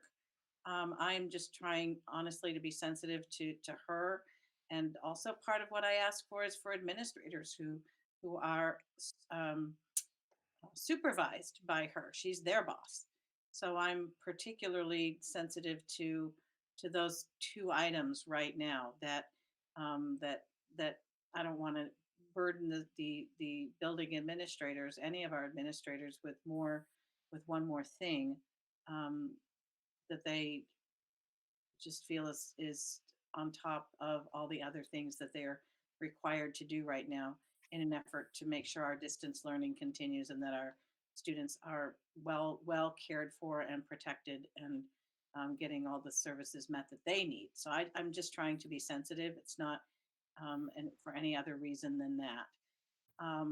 That makes sense. Thank you.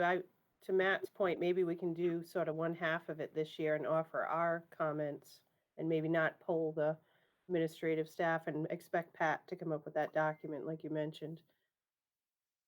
Just a thought. Thank you, Becky. Sure, Jim. Yeah, I don't think we need to do it this year, frankly. I've never have been bashful about it, expressing myself. And right now, I'm very happy with what Pat's doing in general. I wouldn't wish her job on anybody. So I don't think we need to bother with it this year. Next year, if we can deal with it then. So that's my feeling. And I think next year, when it comes to it, we also have the opportunity to do.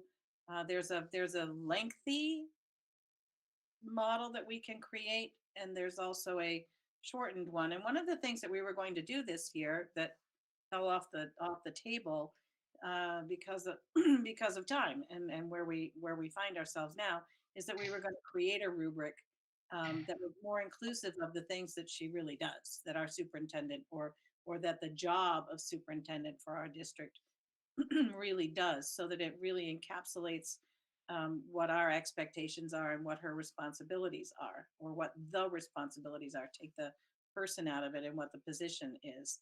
And having not done that work, we would be using perhaps the 2+2 model or something else that we've used in the past. And I just want to be sensitive and do a good job. Because she's our one employer, I want to be a great she's our one employee. I want us to be great employers of our superintendent. Pat, you look like you wanted to say something. Well, I have an idea. I mean, based on the conversation, maybe it makes sense to have an executive session at a future time, maybe as early as next month or so, where we are able to discuss our relationship. So we have an executive session, and without creating a document, we're able to just have a private conversation about my performance, and I can share things with you and you can share thoughts with me, and we just won't put it in writing. That way we accomplish both. Those who want to have something in an evaluation and those who don't feel it's necessary. I think we can accomplish both of those wishes by having using that model. So before we take a vote on this, can I get a thumbs up about that idea from board members? Thumbs up, thumbs down, or I can live with it? So let's see, there's my thumb. Thumbs up, thumbs down, or I can live with it. And I don't think you need to take a vote per se. If Okay. the majority of the people are in favor, there's nothing formal then. It's just a conversation that we'll have. Okay. Okay. So did we get a Sounds count good. of those thumbs? Do we need to put the thumbs up again? Everybody do your thumb. I can't see everyone on the screen, but of the people that I saw, there was no one that I saw who opposed it. Okay. Everyone was either I can live with it or I support it. If there's anyone who opposes it, I guess I would ask them to speak because I can't visually see everyone. I can't visually see everyone either. So could you write in the chat box, perhaps? I oppose. If anyone opposes, just write that in the chat box. Seeing no numbers change, we'll move ahead then. Thank you. Oh, Nancy's camera's not working, but her thumb is up. Thank you, Nancy. All right, superintendent's report. Okay, I have a number of things to give you a brief update on. The other night in finance, we began discussing the CARE Act funding to inform you about the money that we'll be receiving from the federal government. Today, Angela and Andrea participated in a virtual meeting discussing this further. So I'm going to turn it over to Angela first and ask Angela to kind of share with you any information that the board needs to hear regarding our plans in using this money and the amount of money that we are potentially talking about. Okay, great.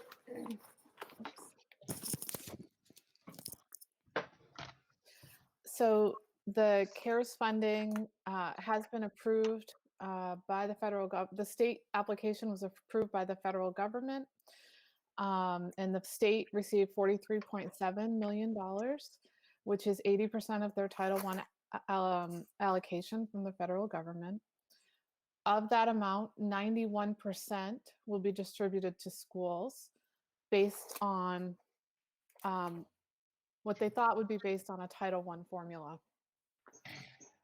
Currently, we do not know our exact allocation because there is a discrepancy between the federal statute that calculated the amount of money that each state would be awarded and then how those states can disperse those funds, and the guidance that was just recently issued by the United States Department of Education.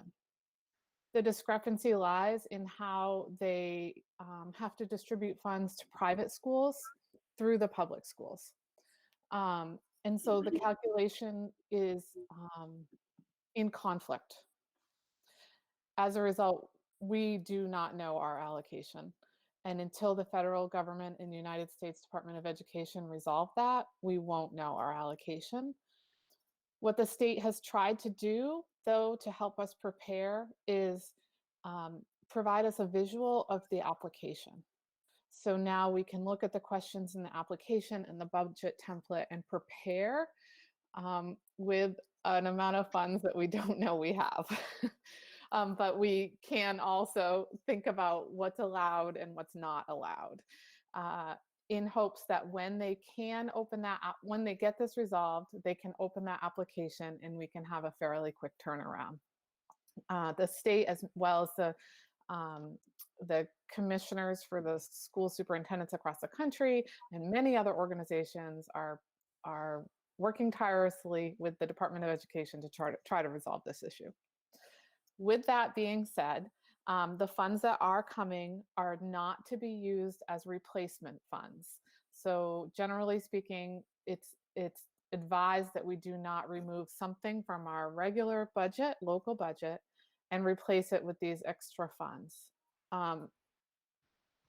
Those just aren't allowable categories. The idea is that these funds would help us anticipate significant needs that we are going to have moving forward for one academic year as a result of the coronavirus and the stay-at-home orders, and the distance learning and student mental health and wellness and so on and so forth.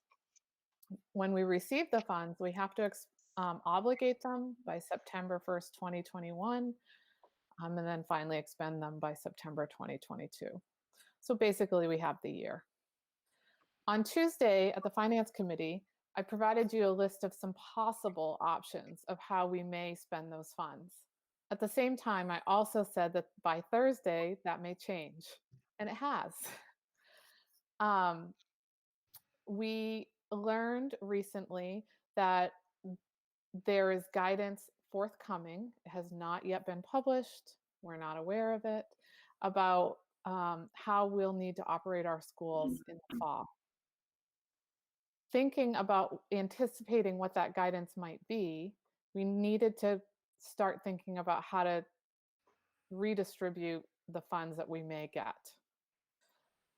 So currently, the thinking is to not have a literacy coach in this budget, and instead to have supplies set aside for additional transportation needs that may be arising as a result of possible reconfigurations of how we'll have to run school, and PPE supplies for our staff.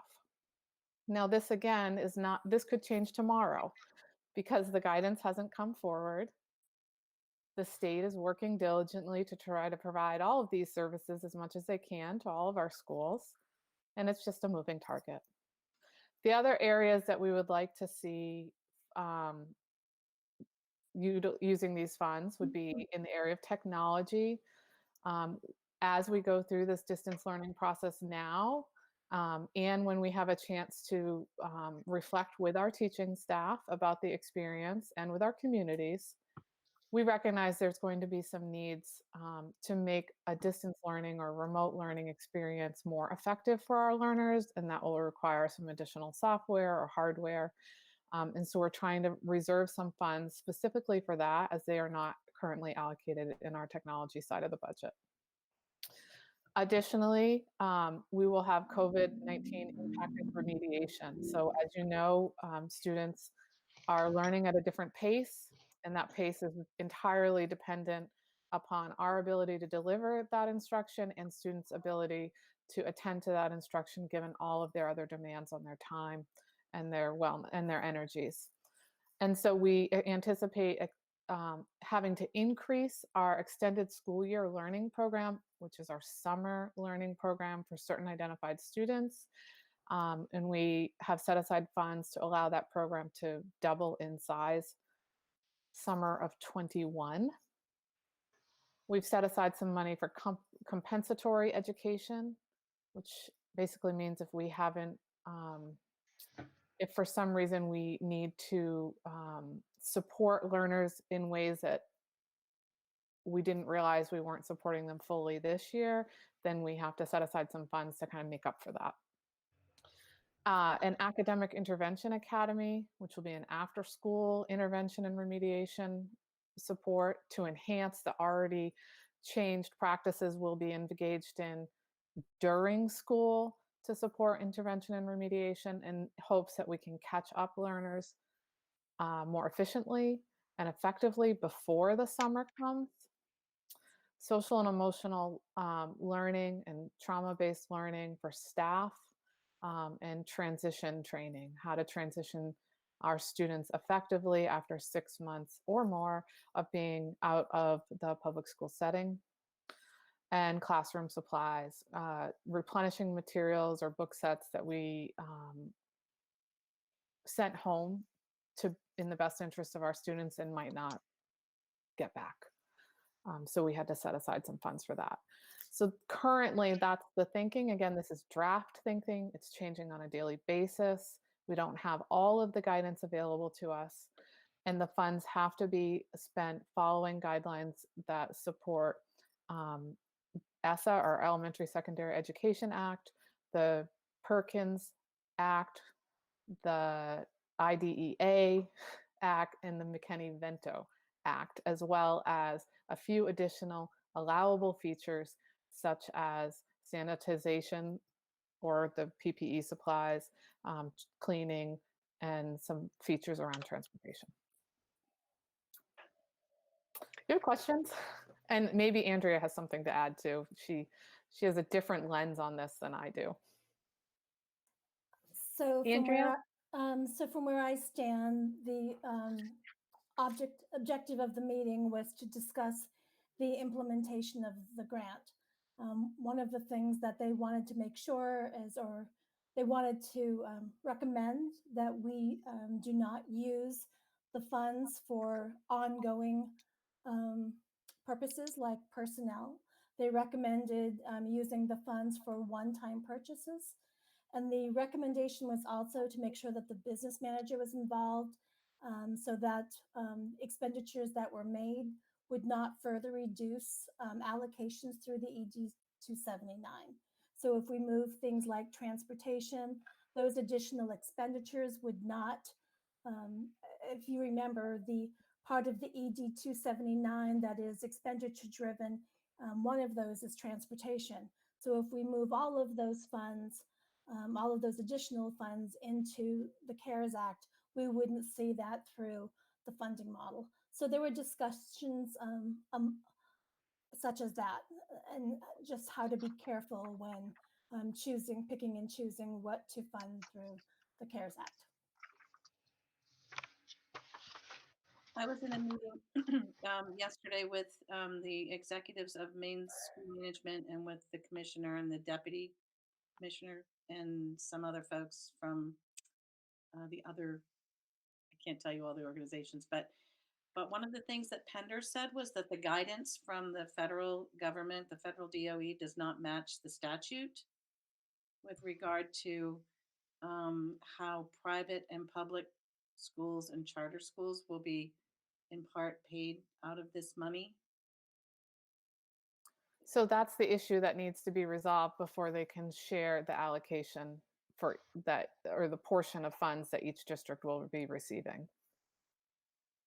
So basically, the original plan was that schools would receive their funds based on their Title I model, which is based on your free and reduced lunch rate. And if you share or pay for students in a private school within your communities, then it would be still based on that rate, which is how Title I works. Right. That's in statute. But the guidance that came forward actually said, no, we want you to disperse the funds based on the number of students at the private school versus the number of students at the public schools. So that's much more favorable to the private schools than Correct. the Title I model. Correct. Yes. And because of that discrepancy, it has to be resolved so that no one's out of compliance. Thank you. And it will change the amount of money that different districts will get depending on which calculation they have to use. Right. And Pender was saying that statute trumps guidance. That's her opinion, but we'll see how that. Okay. Thank you.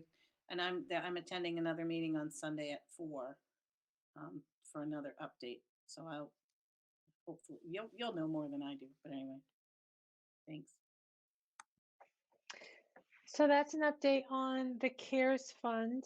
The other night, we also briefly discussed technology. The fact is that we received approximately 700 Chromebooks from the Department of Education at no cost to the district. And those Chromebooks are being made available for families with children in kindergarten through grade 3. Should they wish to have one. Terry, what would you like to add to that? We've actually used them in some of the other grade levels because we needed spares. We were running really low, and some of our Chromebooks were in really not good enough conditions to go home. So we're using those. In addition, just this week, we got the hotspots from the DOE.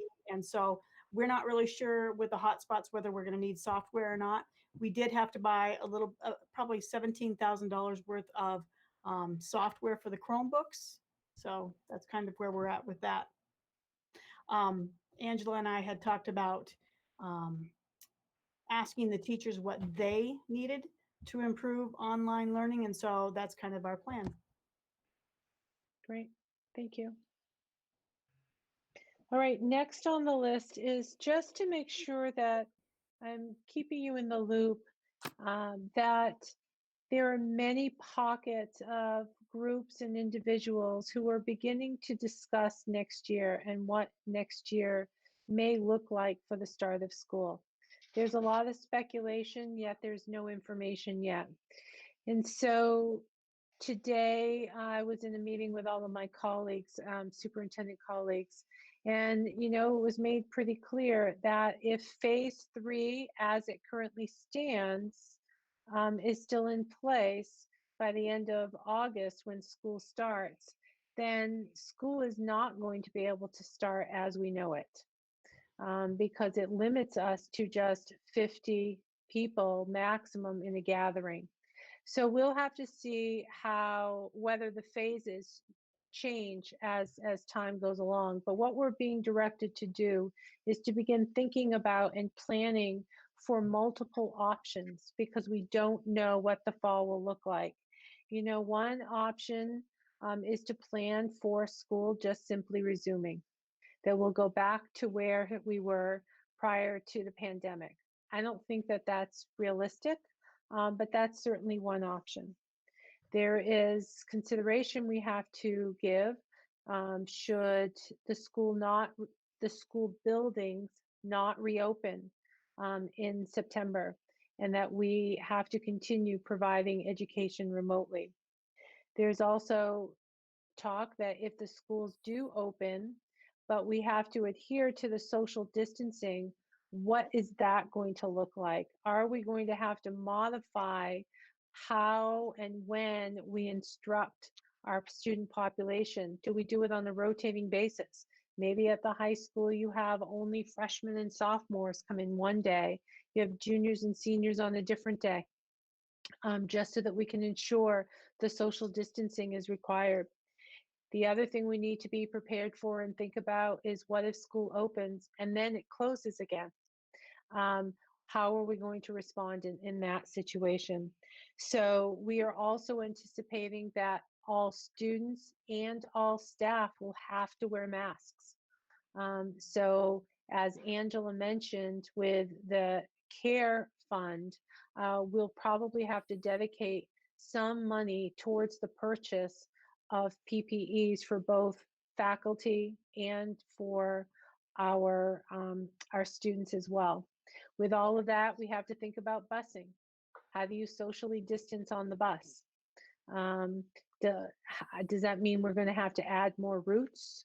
Do we encourage families who have the ability to drive them to school versus taking the bus in order to assist us with that social distancing? We don't know the answer. And what about cleaning? Right now we have our buildings are being cleaned thoroughly on a regular basis, but what does that look like when we have students and adults in the building, throughout the building? How do we thoroughly clean it every single night to make sure that it's sanitized and ready for students and staff to return the very next day? So I don't have answers to any of those questions. I just want to make sure that you understand that these are the types of questions that we're going to have some answers to and to begin planning for and anticipating. I don't know when the answers will come. If they come sometimes in August, we can't wait until August to begin thinking about in a thoughtful way, how are we going to respond? So in the next few weeks, administrators will be meeting and considering, what is our plan A? What does that look like? How do we respond? What's our plan B and how do we respond? And we will definitely need school board members, staff members, and others to be a part of that thinking. Now, Becky just indicated that she is on participating with a group of people at the state level.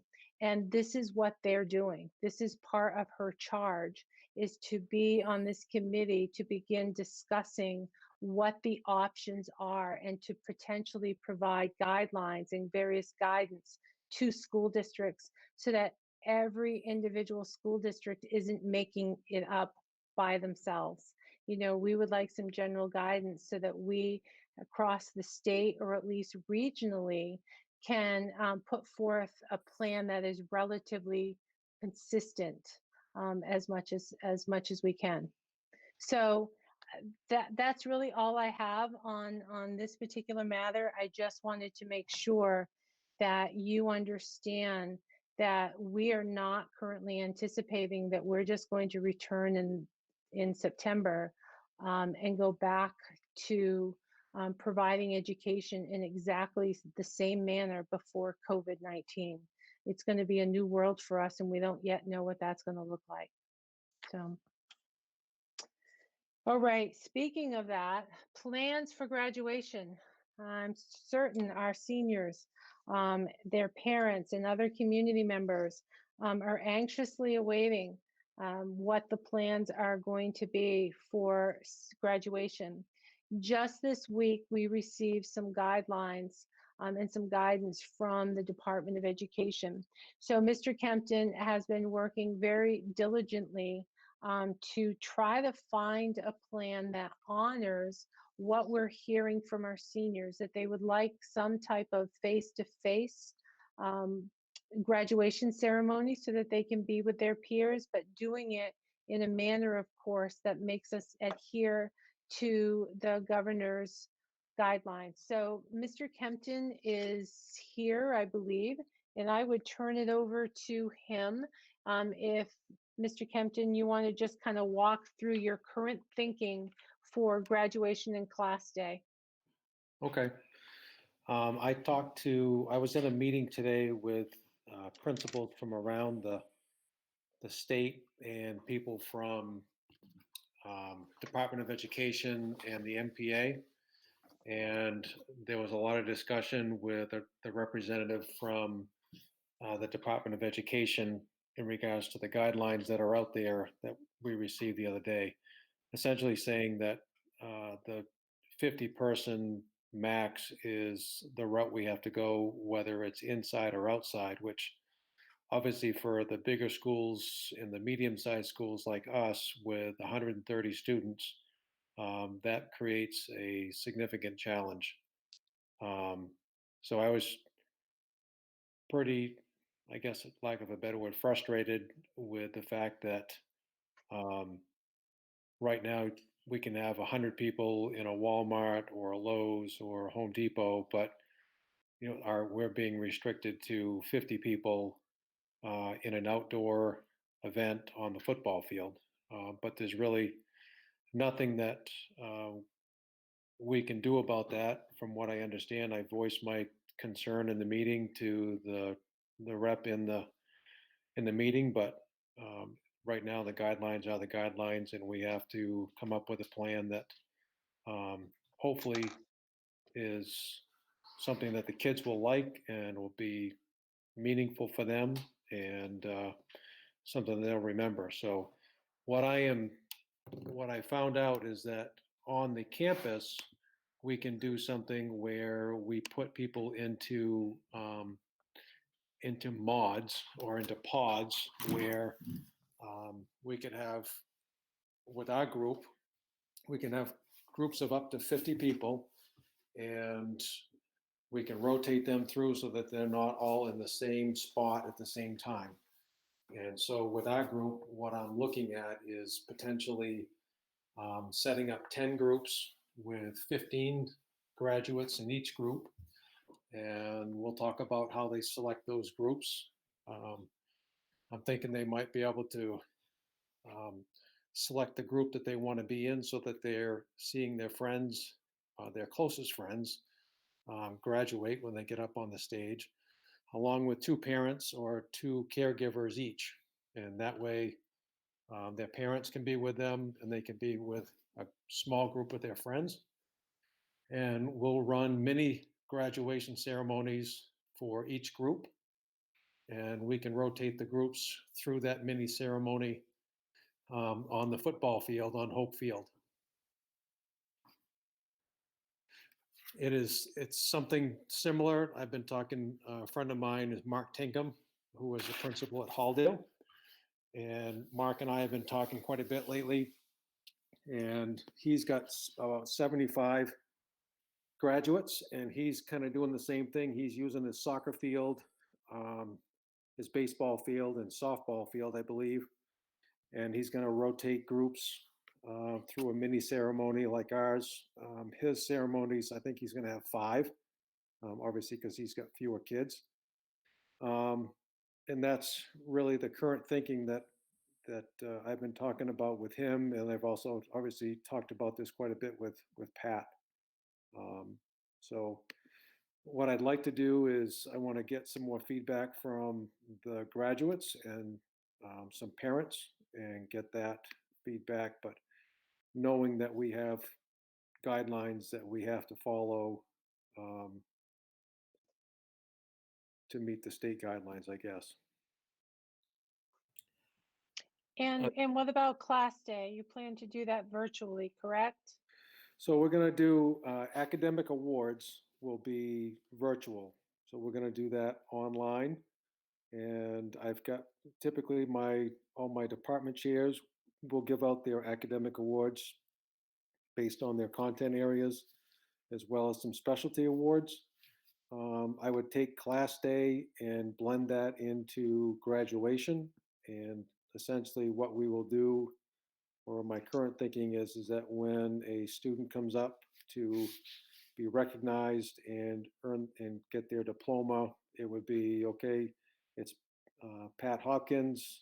She is the recipient of XYZ scholarships in the amounts of, whatever they are. She is a National Honor Society member for 2 years, and she is receiving her academic accords for NHS French 4 and 4 years of band. So going through and packaging everything that we can get in there to celebrate. She also exceeded the standard with 200 hours of community service and, those things. So it's just a matter of trying to package things into one event and, again, recognizing kids for all the things that they have accomplished. Yeah, I have a quick comment when it's my opportunity, I guess. Can I go now, I guess? Yes. So obviously this is a one-time deal in kids' lives. And I think that considering we have such a great facility at Hope Field with a lot of space, what would and I understand the state rules and the governor's guidelines, but is there any way we could request, we could come up with a plan that would show them that we could pull this off with proper social distancing, PPE, whatever is required, in a plan that would have them actually consider letting us do it?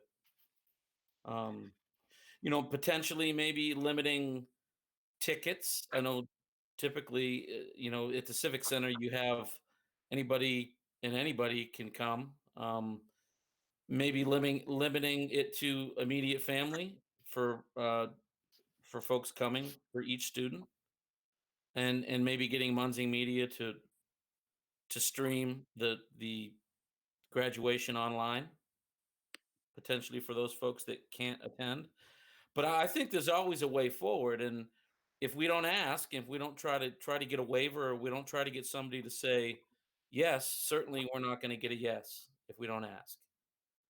I don't know what the guidelines are, whether there are going to be any exceptions made, but I think we could come up with a plan where we keep in mind the social distancing, and I think we could pull this off. I don't know how anybody else feels about it, but if we don't ask, certainly not going to be told yes. So, Matt, I have already spoken to the Commissioner of Education. I reached out to her and asked for clarification on the differentiation between the big box stores, and why they get to have 100, and if we're outside, why can't we have more individuals on our fields? And we had spoken with Mr. Kempton about using maybe the soccer field, the football field, the baseball field, so that we could do the social distancing. And we were told that these are the guidelines, that while it sounded like a good idea, these are the guidelines.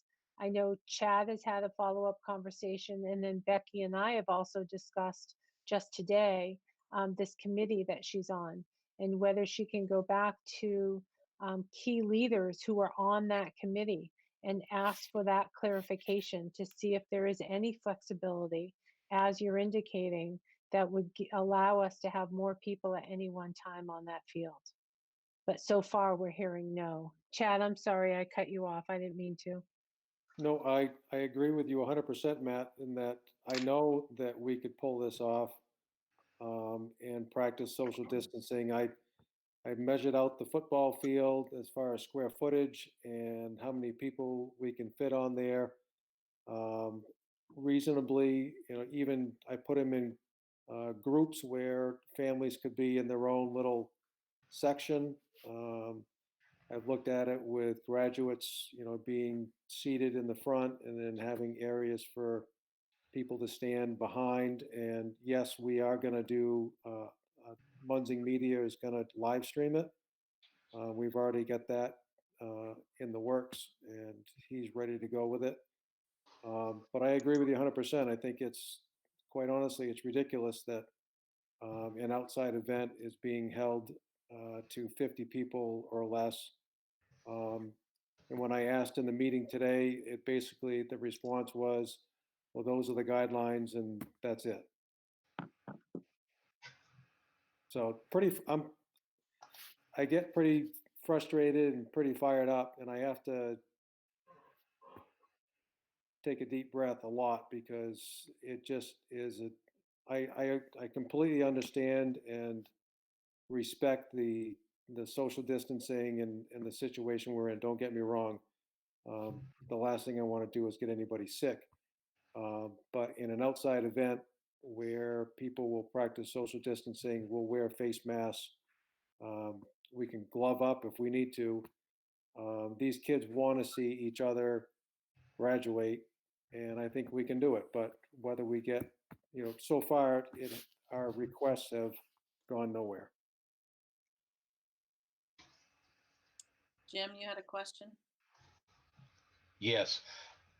At any given time, at any one of these mini ceremonies you're talking about, are you telling me that probably the maximum as it stands right now would be 50 people at a location at any given time? Yes. Is that, yeah. Are we considering blended families too? Mom and dads that now have other partners?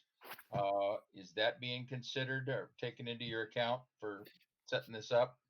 So what I'm trying to do, or what I tried to do, is get as many graduates together as possible. So with the 50, we're looking at 15 graduates, 2 family members per graduate, which makes 45. 45, yeah. And then you have Pat, Becky, and myself. So there's 48. And, I'm not including staff who typically are at graduation, but you can't put 60 staff members in this place and then you wouldn't have room for anybody. Yeah. So staff can't be there. Other administrators can't be there. They can all watch it, live stream or whatever, but to maximize the spaces for students, and for their parents to be able to see them get their diploma, that's the thinking. And yes, it is going to be a conflict for split families if if mom and dad have been divorced and remarried, and there's 4 adults that would like to be there versus 2. I don't have an answer for that. I Thank really you. like the fact that Chad has reached out to students, to seniors, to parents, asking for their input on what's most important. He's trying to accommodate that, and he is now trying to pull a small group of parents and students together to kind of refine and revisit the plan that he's putting forward, so that there may be other thoughts and input that could adjust this plan to some degree. Now, Mr. Kempton, Kirsten is asking a question. Are there still going to be valedictorian and salutatorian speeches? As of what I have right now, in the feedback that I got from parents and students, and there was about 200 respondents. I'm just going to pull it up on my laptop so I can run through the numbers.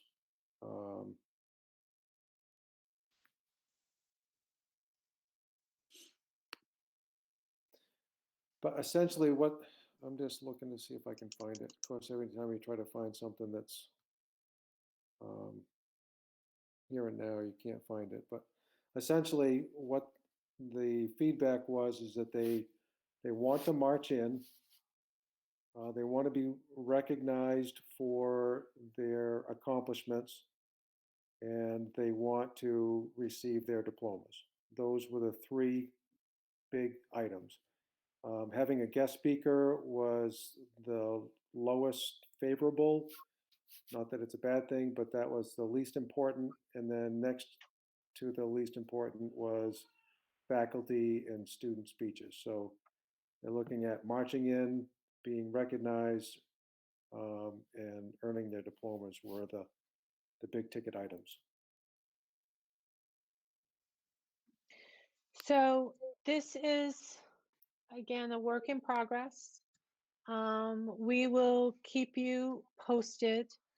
I really look forward to Mr. Kempton working with students and parents, and we will see how this changes and modifies over the next week. I bet next week this is going to look a bit different than it does today. But any final questions for Mr. Kempton?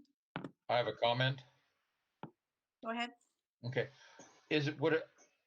Looking at thinking about the salutatorian and the valedictorian, is it possible that we could pre-record this and then make it available as everybody is getting ready for this, put it on at each location and broadcast it to each of these mini ones? Keep the speeches short, more so than we usually have, but that way at least we can recognize those students who have really gone over and above board with their studies. So maybe we could do something like that. I'd like to see something done for them. And that's further input that I'll get, when I'm looking at pulling a group of 10 to 15 people together. Anytime you go too far past that, it tends not to work that well. So I'm going to put a survey or questionnaire out to seniors and parents of seniors tomorrow morning, and basically just get a sign up. If they're interested in serving on the committee, mark yes and give me their name. If they're not, but they want to give further input, then there's a place for that as well. So if they either don't have time or aren't interested in working on a committee, they can at least provide the committee with some input. Thank you. That sounds good. Thank you, Mr. Kempton. Summer meals. I'm just notifying you that it is not the intent of the school district to continue providing meals during the summer. Presently, the Boys and Girls Club, they provide the summer meals, and in a conversation that our director of nutrition had with the Boys and Girls Club, it is their intention to continue with that program this summer. So we've been asked whether we're continuing, and I just wanted to make sure that you knew it is not our intention to do so. If we were to do it, then we would have to advertise and hire folks, because it is definitely outside of the contract of all of our school nutrition staff. So, okay. The only other thing that I have is just an information piece that I want to bring to your attention so that you understand the process for future board meetings. And it has to do with executive sessions. So tonight we have 3 executive sessions coming up, and there will not be a vote taken out of any of those executive sessions. So that when we are done with this meeting, or this portion of the public meeting, we're going to close out this Google Meet to the public. We'll take it offline because no other action will occur. However, there are times, and probably as early as the June meeting, there will be times when you are going to take action as a result of an executive session. So I just wanted to be able to kind of communicate what that process will be. So what will happen is that when you vote to go into executive session, this meeting will remain open and it will remain live streamed. You will vote to go into executive session, and then board members, you will leave this particular meeting. So it will stay running, but you're going to leave it. There's going to be another meeting invite. You're going to log into that meeting. That meeting will not be open to the public so that you can have your executive session. When you're done with the executive session, you will get out of that meeting. You will re-log into this meeting, and then you will take action. You will take your vote. Then if we have multiple executive sessions, you will repeat that process. You will log out of this. You will log into a separate one. Then when you're done with that, you will log back into this meeting. So there will be times for the public when this meeting will be live streamed on the website, and there won't really be anything for them to see. So I'll ask Terry, maybe we can put photos up or something, so that they know that the link is still working. It's just you are in executive session. All right. So I will work with Terry to make sure that we communicate that, but it will mean that in the future, you could receive multiple invitations to various Google Meets. So we'll have to make sure that we get each one identified correctly, so you know which one is the regular meeting, which one's executive 1, executive session 1, executive session 2, executive session 3, etc. Does that make sense? Okay, so I just wanted all of you to know that, and I wanted the public to understand that as well. So with that, that is my report. I don't have anything else. As you know, Martha Allen is here, my assistant. She has been manning the phones, and no one has called in to make a public comment. I've also been manning my email, and I have not received any emails to the school board in terms of this particular meeting. So there are no additional public comments to report. So that means the next step then, Becky, is our executive session. Now we have 3 executive sessions. School board, it is 8:01. Your policy has the board meeting open for 3 hours. That means we need to be done either by 8:30, so you're not in violation of your policy, or you are going to have to vote to extend our meeting so that you can stay longer. Okay, so I don't know if you wish to extend the meeting now, or you just want to make sure that you adhere to the 30-minute timeline. I say adhere to the 30-minute timeline. Okay, I think we can do it. Yeah, we can do this. Okay. All All right. right. Then. I would like a motion then to go into executive session. So moved. Moved by Tony, seconded by I'll second it. Nancy. Thank you, Nancy. And Becky, for clarity and for transparency, this executive session that you just voted to go into is to discuss a legal matter, 1 MRSA 4056E. And I would ask that Alicia remain on the line so that she may join the board as a part of this executive session. So we have a motion and a second. Motion. Questions or comments? Second.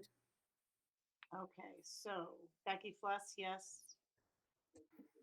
Veronica Babcock, Yes. Nancy Fortier Brown, Yes. Linda Caputo, Yes. Jim Lockridge, Yes. Matthew Marshall, Yes. Alyssa Tracy, Yes. John Umland, Yes. Tony Veet, Yes. Kirsten. They don't vote because they don't go into executive session with you. Oh, bye, kids. Temporarily. Okay. Does anybody need a 2-second or 2-minute break, or are we all good to go? Good to go. Okay.